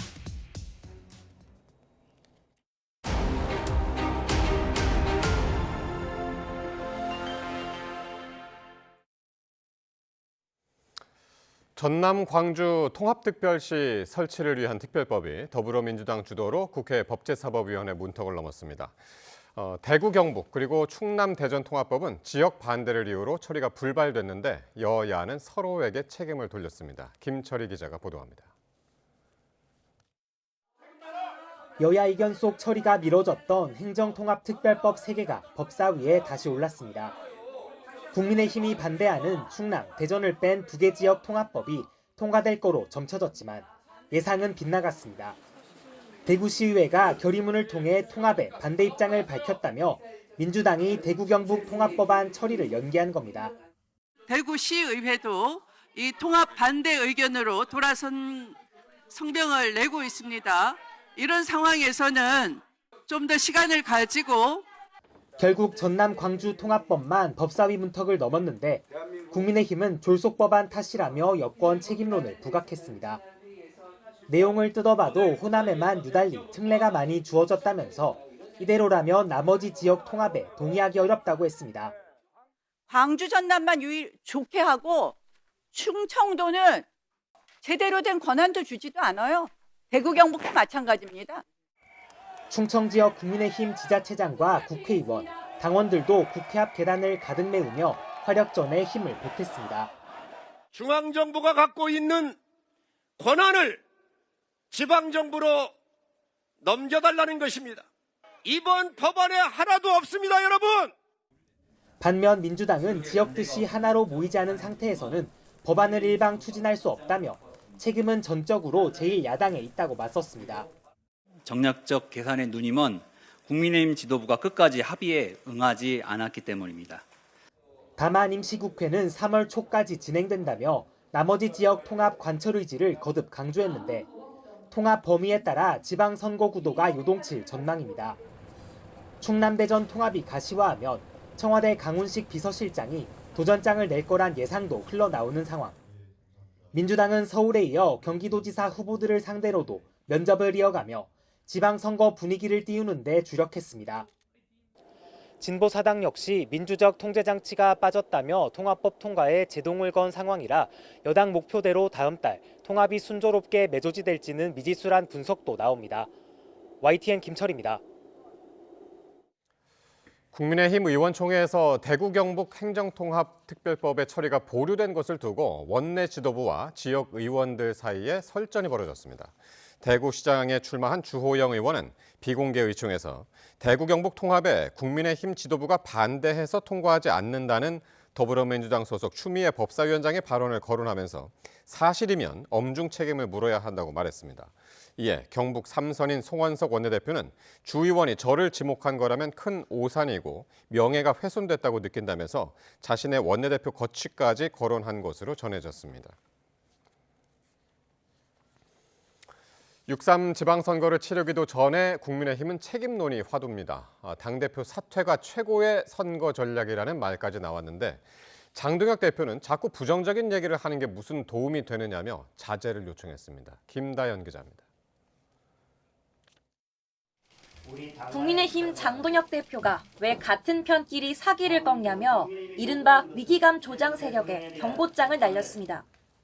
윤석열 전 대통령과의 분명한 절연을 요구하는 오세훈 서울시장을 겨냥한 건데 5선 수성을 원하면 문제를 먼저 진단해보라고 역비판하기도 했습니다. 우리는 진다라고 하는 말을 반복하는 것이 선거에 어떤 도움이 될지 저는 잘 이해하기 어렵습니다. 일부 지도부도 오 시장이 진보 진영에 밀릴까 봐 마음이 급한 듯하다며 당내 비판 세력은 소수에 불과하다고 저격에 동참했습니다. 정면 대응을 안 하고 하다 보니까 좀 소수의 목소리를 내는 사람들이 너무 기고만장하게 그 과도한 목소리를.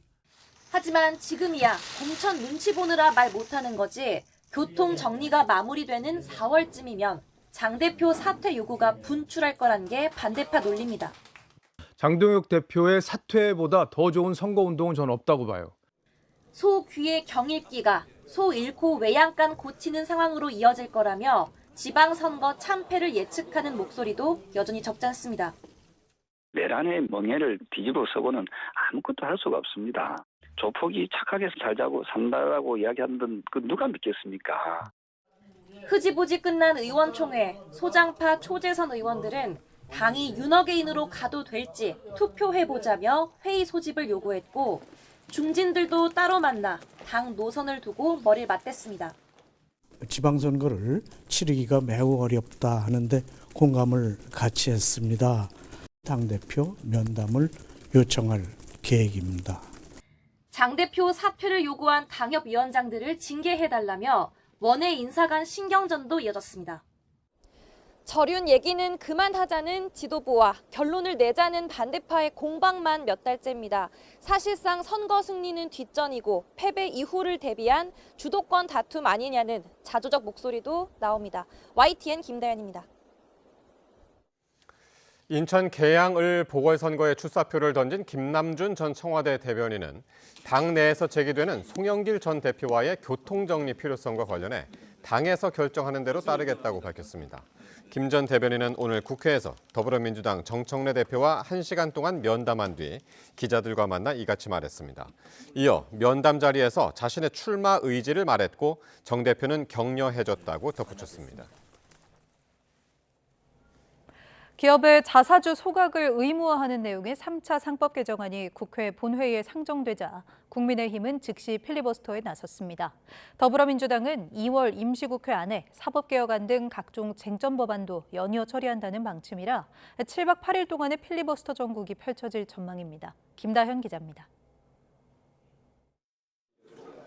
여야 이견 속 운영위 의결 등 이례적 절차를 거치며 어렵게 열린 국회 본회의. 우원식 국회의장은 본회의 개최를 이틀 앞당겨달라는 민주당 요구를 받아든 이유에 대해 이렇게 설명했습니다. 무제한 토론을 해서라도 하나씩 결론을 내면서 다음 단계로 나아가는 것이 바람직하다는 판단에서 우 의장은 또 국민의힘 소속 주호영 부의장이 사회를 거부하고 있다며 지난 국회법 개정안 내용대로 의장이 지명한 상임위원장이 사회를 보게 된다고 밝혔습니다. 의장단의 권위는 국회 본회의의 사회권으로부터 나오는 것인데 국민께 죄송하다는 말씀드립니다. 강선 의원 체포동의안 표결 이후 기업의 자사주 소각을 의무화하는 내용의 3차 상법 개정안이 상정되자 국민의힘은 예고한 대로 즉시 필리버스터에 돌입했습니다. 국회 정무위원장인 국민의힘 윤한홍 의원이 첫 타자로 나서 기업의 의사결정까지 법으로 다 정해버리는 거냐며 3차 상법 개정안에 대한 비판의 목소리를 높였습니다. 필요하면 기업이 판단해서 팔고 또 필요하면 기업이 판단해서 더 사고 이렇게 하는 거죠. 그걸 의무적으로 1년 내에 다 팔아라. 이어 국민의힘이 국민에게 많은 실망을 안긴 건 인정하지만 거대 여당의 입법 독주는 막아야 한다고 강조했습니다. 폭주하고 있는 우리 거대 여당 입법 독주 막아설 힘이 전혀 없습니다. 법력권은 내일 오후 필리버스터를 끝내고 개정안에 대한 표결을 진행해 법안을 처리할 방침입니다. 민주당은 이어 2월 임시국회 회기가 종료되는 다음 달 3일까지 사법개혁 3법과 국민투표법 개정안, 전남-광주 통합특별법 등을 차례로 처리한다는 계획입니다. 법안마다 국민의힘이 무제한 토론으로 대응한다는 방침이어서 최장 7박 8일 동안 필리버스터 전국이 이어질 것으로 보입니다. 여기에 국민의힘이 이번 주 상임위 일정까지 전면 보이콧을 선언하면서 대미투자 특별법의 심사 일정도 영향을 받을 수 있다는 전망도 나옵니다. YTN 김다현입니다. 국회 본회의 상정을 앞둔 이른바 법 왜곡죄와 관련해 더불어민주당 내부에서 위헌 소지가 있다는 우려의 목소리가 다시 나왔습니다. 문금주 원내대변인은 곽상원 의원이 조금 더 숙의해야 한다는 의견을 밝혔다며 지도부에서도 시민단체의 반대 의견 등을 고민할 것 같다고 밝혔습니다. 민주당 원내 핵심 관계자는 YTN과의 통화에서 의원총회에서 의견을 수렴한 뒤 수정안을 낼 가능성이 있다면서도 법안 상정 일정에는 변동이 없다고 말했습니다. 대법원이 내일 전국 법원장 회의를 열고 여권이 추진하는 이른바 사법개혁 3법에 대한 의견을 모읍니다. 그동안 사법개혁의 우려를 표명해온 법원장 회의가 어떤 대응에 나설지 주목됩니다. 이준엽 기자입니다. 대법원이 내일 오후 청사에서 박영재 법원 행정처장 주재로 전국 법원장 회의를 소집합니다. 전국 법원장 회의는 각급 법원장이 참여하는 사법부 최고위 협의체로 이번엔 사법개혁 3법 현안 대응을 위해 열리는 임시회의입니다. 이미 전국 법원장 회의는 지난해 2차례 우려를 표명하며 수위를 점차 높여왔습니다. 9월 열린 임시회의에서는 사법제도 개편의 폭넓은 논의와 숙의, 공론화가 필요하다는 의견을 밝혔고 12월 정기회의에서는 법 왜곡죄에 심각한 우려를 표명하며 위헌성이 크다고 지적했습니다. 조희대 대법원장 역시 반복해서 숙의와 공론화 필요성을 강조하고 있습니다. 이번 법안들은 80년 가까운 사법제도의 틀을 근본적으로 바꾸는 거라며 헌법 개정 사항에 해당할 수도 있다고 비판하는 등 부쩍 공개 발언을 늘리는 분위기입니다. 결과가 국민들에게 엄청난 피해가 가는 문제이기 때문에 계속해서 우리 대법원 국회와 함께 협의하고 설득해 나가겠습니다. 사법부로선 명확한 반대 의견에도 불구하고 뾰족한 대응 방안은 없다는 평가도 나오는데 법안 통과가 임박했다는 관측이 나오는 상황에서 법원장들이 모여 어떤 결론을 내놓을지 주목됩니다. YTN 이준엽입니다. 정부가 오는 10월 검찰청을 대체해 신설되는 중대범죄수사청과 공소청의 역할을 재조정한 설치 법안을 다시 마련해 입법 예고했습니다. 중수청의 수사 범위를 6대 범죄로 축소하고 인력체계도 일원화하는 등 여당의 요구가 일부 반영됐습니다. 보도에 이종원 기자입니다. 정부가 다시 마련한 중수청과 공소청 설치 법안의 핵심은 중수청 수사 범위 축소와 인력체계 단일화로 요약됩니다. 지난달 입법 예고 당시 9대 범죄였던 중수청의 수사 범위는 공직자와 선거, 대형 참사가 제외되면서 6대 범죄로 축소됐습니다. 이대로 입법이 완료되면 중수청의 수사 대상은 부패와 경제, 방위사업 마약, 내란 외환 등 국가보호범죄, 사이버 범죄로 한정됩니다. 수사사법관과 전문수사관으로 구분해 이원화했던 직급체계도 수사관 단일 체계로 일원화하기로 했습니다. 다만 초기 이동하는 검찰 인력에 한해 기존 봉급과 정년 등을 보장하고 상당 계급의 수사관으로 임용될 수 있도록 부칙에 규정했습니다. 또 중수청장의 경우 변호사 자격이 없더라도 수사와 법률 업무에 15년 이상 재직했다면 후보자가 될 수 있도록 했습니다. 이번 수정안은 지난달 첫 입법 예고 이후 여권에서 비판과 함께 터져나온 의견들이 상당 부분 반영된 결과입니다. 원래 입법 예고안과는 좀 다른 사항인데요. 그 사이에 이제 국회 또 여러 분들의 의견을 저희가 이제 종합을 해서 판단을 했고, 이와 함께 수정안은 검사의 징계 종류에 일반 공무원과 같이 파면을 추가해 징계 처분으로도 검사를 파면할 수 있도록 했습니다. 또 상급자의 지휘 감독에 이의를 제기한 검사에게 불이익한 처분이나 대우를 해서는 안 된다는 점도 명문화됐습니다. 직무집행 관련 부당한 행위가 있는 경우 검사의 사법경찰관리 등에 대한 교체 임용 요구 조문을 직무배제 요구로 수정했습니다. 다만 정부는 위헌 논란을 우려해 공소청의 수장 명칭을 검찰총장으로 유지하기로 했고, 검사의 보안수사권 권한 여부는 추후 형사소송법 개정 과정에서 결정할 방침입니다. YTN 이종원입니다. 최근 위고비나 마운자로 등 비만 치료제가 속속 등장하면서 이 다이어트 관련 제품에 대한 관심이 더욱 높아지고 있습니다.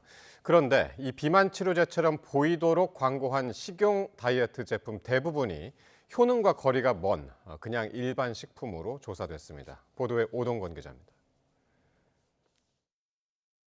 온라인에서 판매 중인 다이어트 제품들, 겉모습만 보면 비만 치료제처럼 보입니다.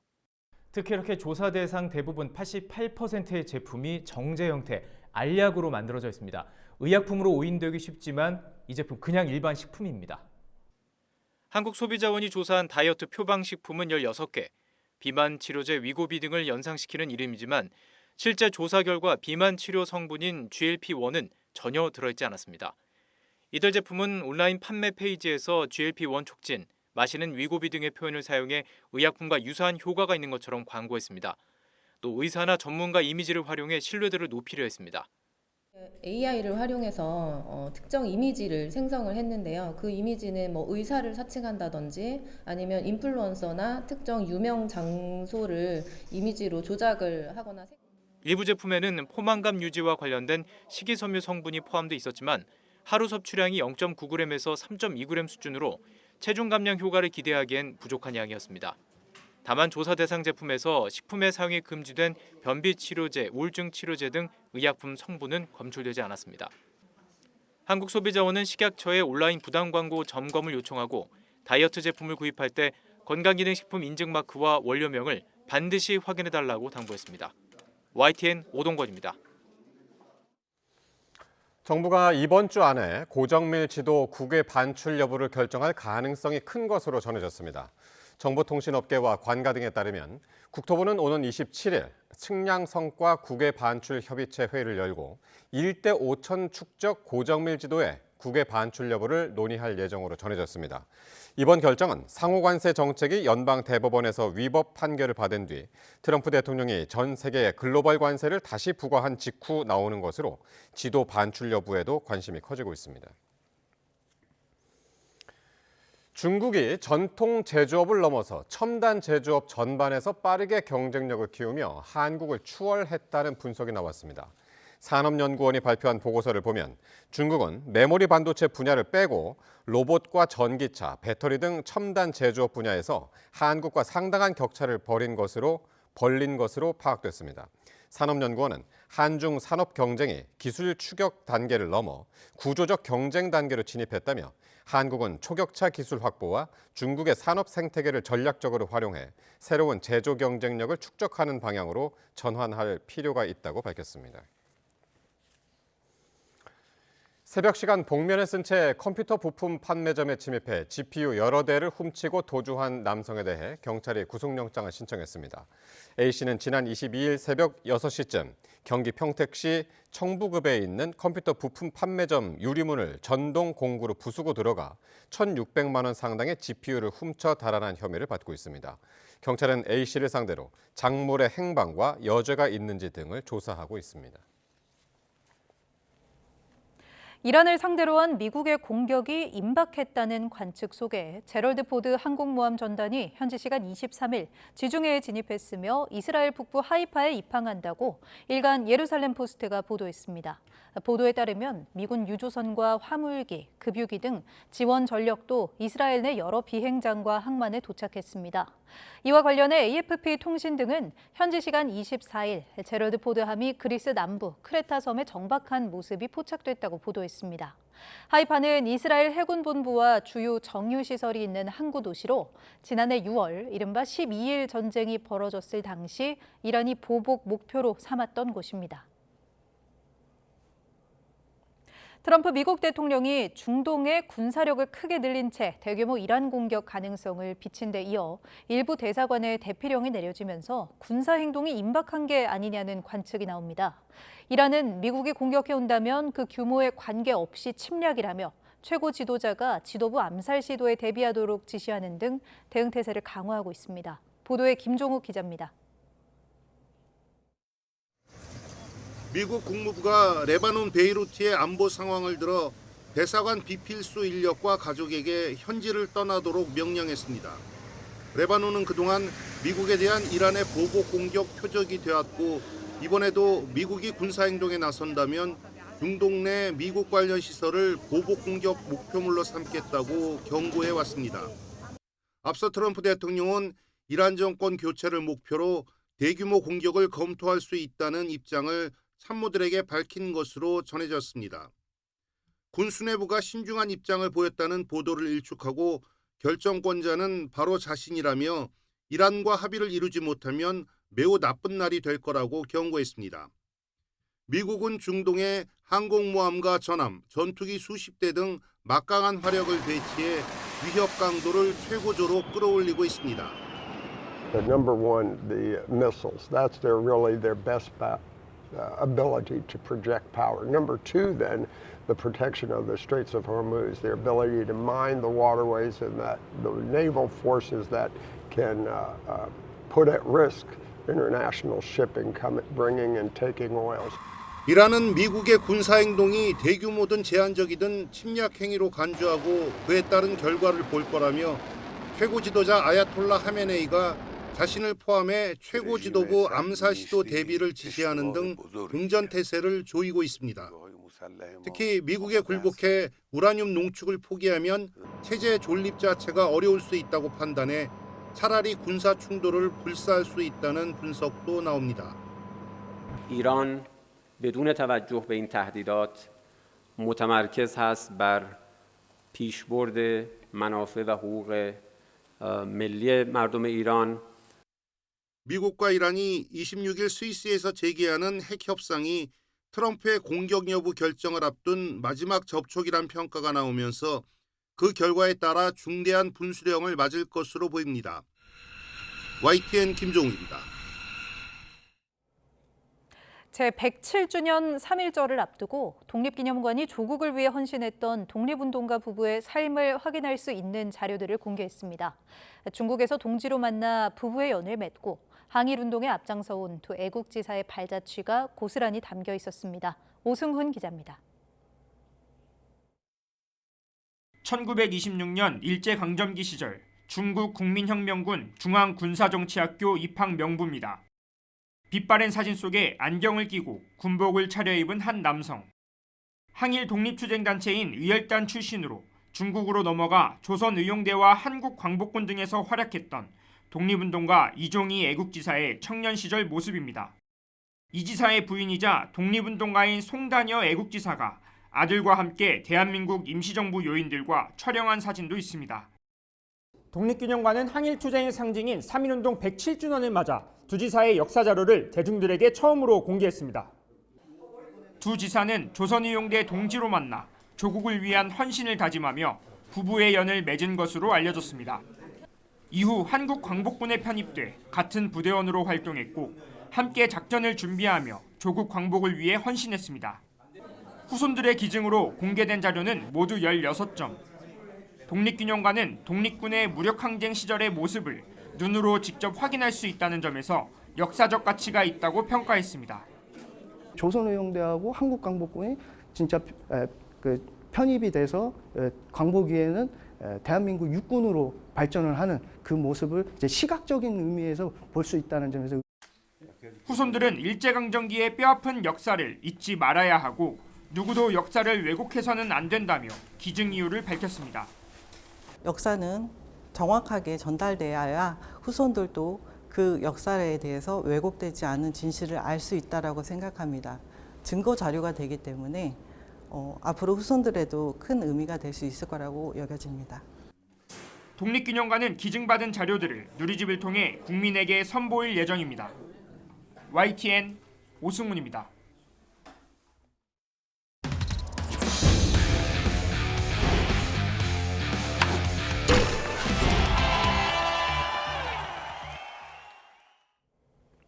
(2026) 밀라노 코르티나 단페초 동계올림픽에 출전한 우리 선수단이 모두 귀국했습니다.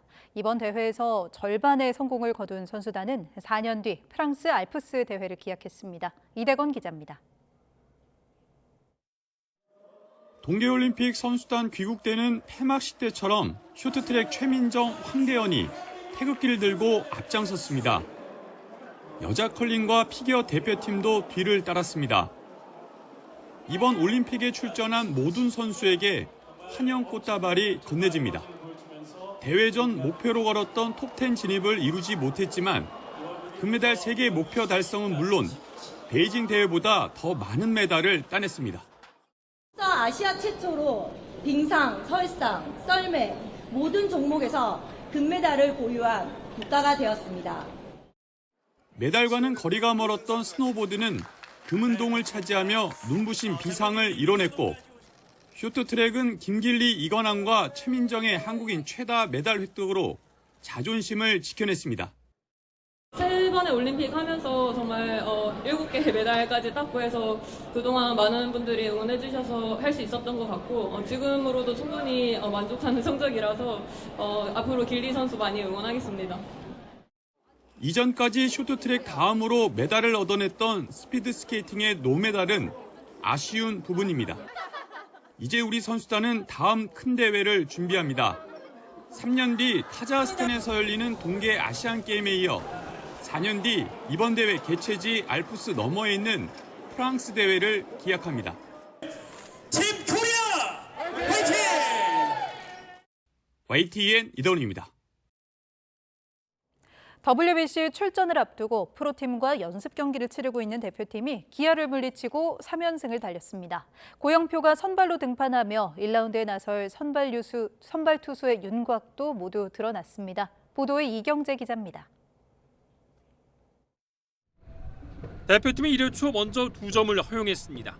선발 고영표가 외국인 타자 데일에 볼넷을 내준 뒤 카스트로의 2점짜리 홈런을 맞았습니다. 투볼에서 던진 슬라이더가 높은 곳으로 몰렸습니다. 고영표는 하지만 2회부터 안정을 찾았고 대표팀도 방망이를 앞세워 경기를 뒤집었습니다. 1회 말에 문보경의 희생타로 한 점을 따라갔고 2회에는 상대 실책과 밀어내기로 역전에 성공했습니다. 3회에도 박혜민과 김주원의 적시타로 점수를 보태 결국 6대3으로 승리했습니다. 김주원이 2안타 2타점으로 가장 뜨거운 타격감을 이어갔고 박혜민은 3안타 1타점 활약에 후배들 도우미까지 여러 역할로 힘을 보탰습니다. 문현빈 선수는 수비적으로 많이 물어보고 있고 오늘은 또 김주원 선수가 도루할 때 스타트 방법이나 이런 것들을 물어봐가지고 후배들이 물어보면은 최대한 아낌없이 아는 정보를 공유하려고 하고 있습니다. 대표팀 막차를 탄 김태균은 5회 1이닝을 무실점으로 맞고 첫 실전을 마쳤습니다. 네 번째 평가전 선발을 고영표가 맡으면서 1라운드에서 대표팀 선발 운영도 밑그림이 드러났습니다. 같은 순서라면 1차전 체코전은 소영준, 일본전 류현진, 타이완전 곽빈, 호주전 고영표가 선발을 맡을 것으로 전망됩니다. 상대의 어떤 타자보다는 저희들의 스케줄이 있기 때문에 그 스케줄에 따라서 투수 운영이 될 것 같습니다. 그동안 7이닝 경기를 했던 대표팀은 26일 삼성, 27일 KT와는 9이닝으로 연습 경기를 치릅니다. YTN 이경재입니다. 프랑스 프로축구 파리 생제르맹에서 뛰는 이강인이 지난해 최고의 활약을 펼친 우리나라 선수로 선정됐습니다. 2025 대한축구협회 어워즈에서 이강인은 올해 선수 남자 부문 수상자로 뽑혔습니다. LAFC 손흥민 뒤를 이어 한국 축구 에이스로 거듭나고 있는 이강인이 이 상을 받은 건 처음입니다. 여자 프로농구 청주 KB스타즈가 부천 하나은행을 꺾고 선두를 지켰습니다. KB스타즈는 청주체육관에 열린 홈경기에서 24점을 넣은 강희슬과 11점 11리바운드로 더블더블을 기록한 박지수의 활약을 앞세워 하나은행을 72대 61로 이겼습니다. KB스타즈는 2승만 더하면 자력으로 정규리그를 확정합니다. 여자 프로배구 현대건설이 1, 2위 맞대결에서 승리해 선두 도로공사를 맹추격하고 있습니다. 현대건설은 도로공사와의 홈경기에서 풀세트 접전 끝에 세트 점수 3대 2로 이기며 5연승을 달렸습니다.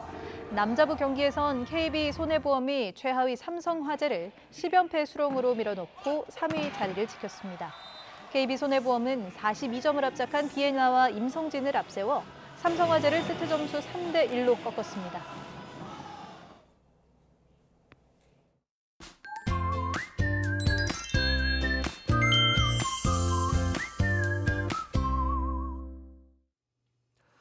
오늘 하늘에 구름이 잔뜩 끼면서 낮 동안 기온이 크게 오르지 못했습니다. 특히 눈비가 내린 충청 이남을 중심으로는 한낮에도 날이 무척 쌀쌀했는데요. 내일은 다시 기온이 크게 오릅니다. 우선 서울 아침 기온이 영하 1도로 아침 공기는 조금 더 차가워지겠지만 한낮에는 15도까지 오르면서 무척 온화해지겠습니다. 다만 영동과 남부지방을 중심으로 흐린 날씨가 이어지는 가운데 제주도에는 계속해서 비가 오겠고 영남 해안에도 아침까지 눈비가 이후로는 빗방울이 떨어지는 곳이 있겠습니다. 또 내륙 곳곳에는 오전까지 안개가 매우 짙게 끼겠습니다. 내린 눈비와 안개로 인해 빙판이나 살얼음이 만들어질 수 있는 만큼 안전 운전에 각별히 유의해 주시기 바랍니다. 중서부 지역은 맑은 날씨를 회복하면서 건조함이 더욱 심해지겠습니다. 내일 아침 기온은 서울 영하 1도, 대전 영하 2도, 대구 3도로 예년과 비슷하거나 조금 높겠습니다. 낮 기온은 서울 15도, 광주 16도, 부산 14도로 예년보다 3도에서 7도가량 높겠습니다. 남은 한 주도 대체로 온화하겠지만 금요일에는 영동과 충청 이남에 또다시 비가 내릴 전망입니다. 날씨 정보였습니다. 화요일 뉴스나이트 마칩니다. 시청해주신 여러분 고맙습니다.